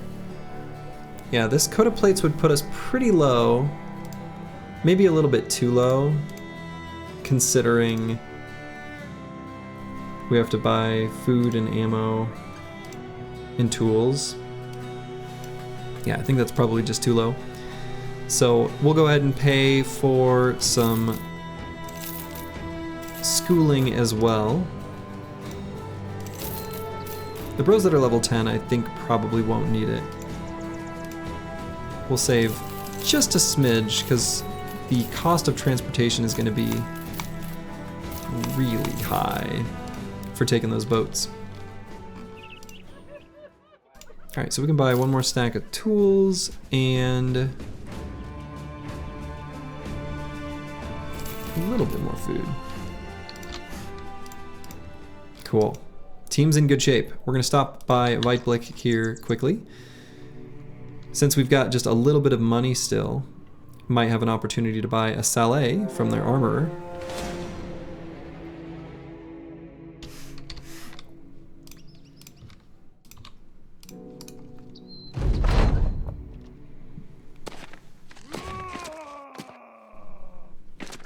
Oh, are they being passive? What is this?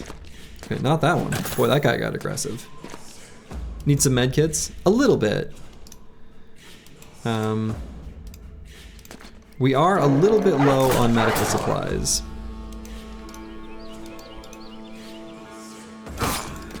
I thought about buying some.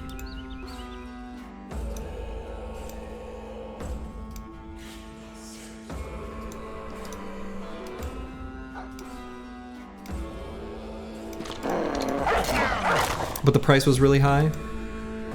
So still might do that, just not at that location.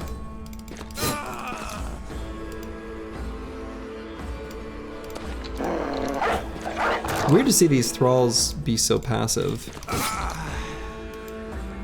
Uncharacteristic. Usually they just charge forward a little too aggressively, if we're being honest. For, you know, their own safety. But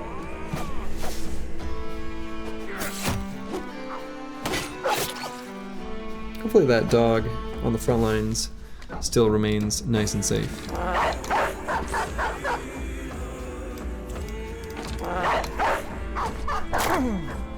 The dog damage has pretty bad armor penetration, but the raw numbers are high, so against these enemies that have no armor, or very low armor, at least in some cases, like these thralls, they do a ton of damage.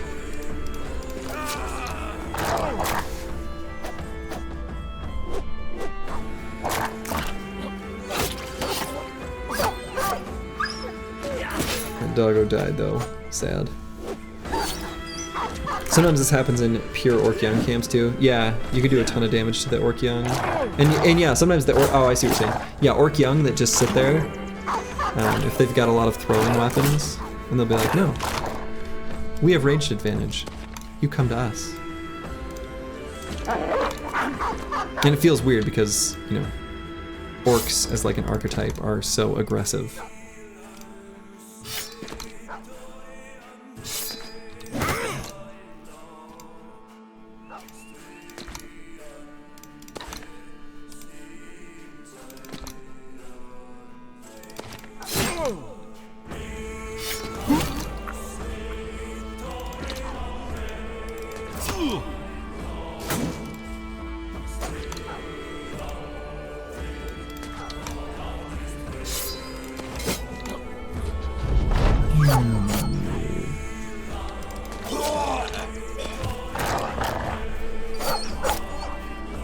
Oof. The doggo nearly bit the dust. But his friends will come save him.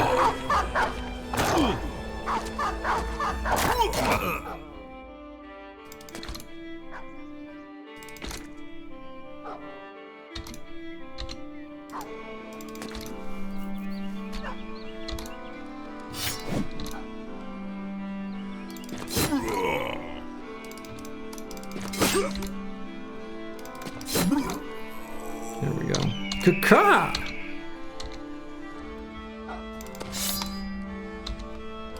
Run him down. We'll let the doggos finish him off. There we go.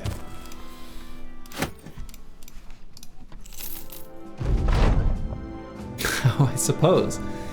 Right. We can take a look. Yeah. Goodbye, Brocker. Now that we have a spot free, we will see that particular event fire. All right, we did make it here before nighttime. Unfortunately, they've got ambush trade routes, so not going to be able to buy anything at the armorer. Sale price is actually okay, all things considered.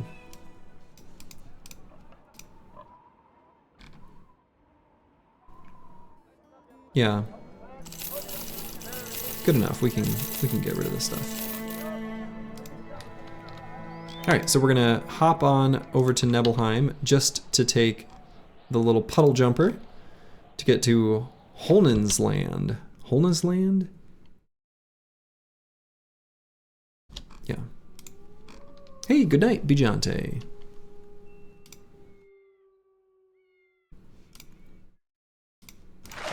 So we'll travel here.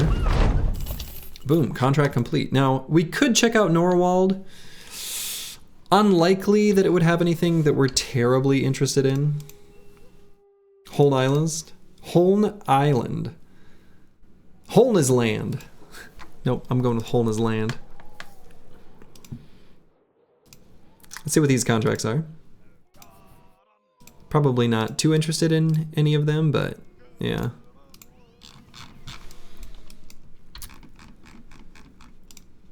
Let's just take the boat to Hikma. It'll be quite the trek. The teleporter took us all the way to the bottom of the map. We can take a look at what these are. And this. We'll wait just the little bit of time for it to become daytime. Boom, there we go. So we can take a look at what's on offer here. Lionheart Potion and a Second Wind Potion. Those will be very nice for us. We've still got a Flash Pot and a Smoke Pot on the banner. However, we want to buy a bunch of nets. We're going to buy all of them because we can. Buy some rice, buy some fish. One-handed hammer for sale. It's a pretty decent one. Too expensive for us, but all right. And at the armorer, we have a couple of these super cheap, you know, low durability but no fatigue penalty attachments. I am going to buy those. Could also buy a Southern Mail shirt. These are just better nimble setups, and our throwers will appreciate them. I think some of these fights we're going to be subject to some attacks from Necrosavants onto these low HP brothers, and we care about them, you know? So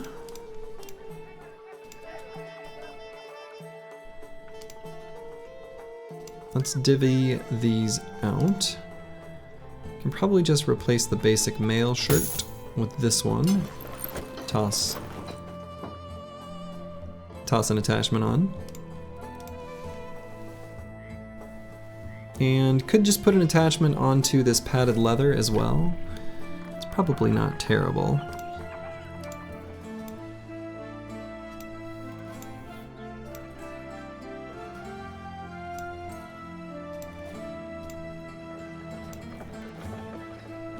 Actually, why don't I do this here and put the leather shoulder guards onto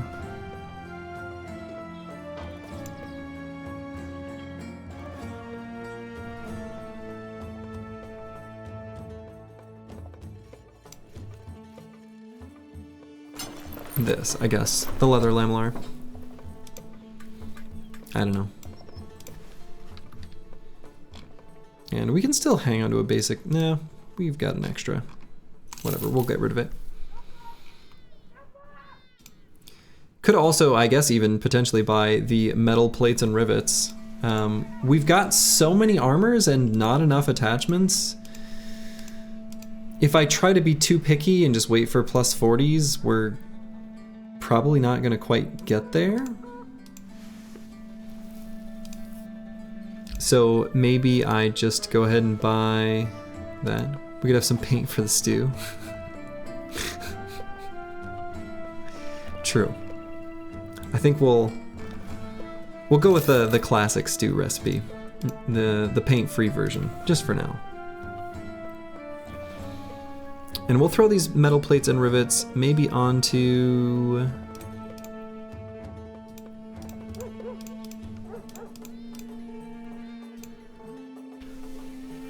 Could throw them onto the armor of the Idjirok. Actually, would be an okay option. Actually, what do I do? This setup for the tank. I think that'll be better.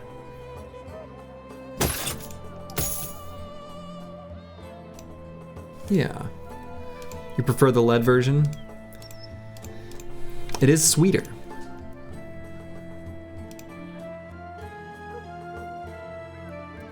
It is sweeter. Alright, we'll just throw this on here. We want to get some attachments rolling on these armors because, you know, it'll improve their longevity in combat quite a bit.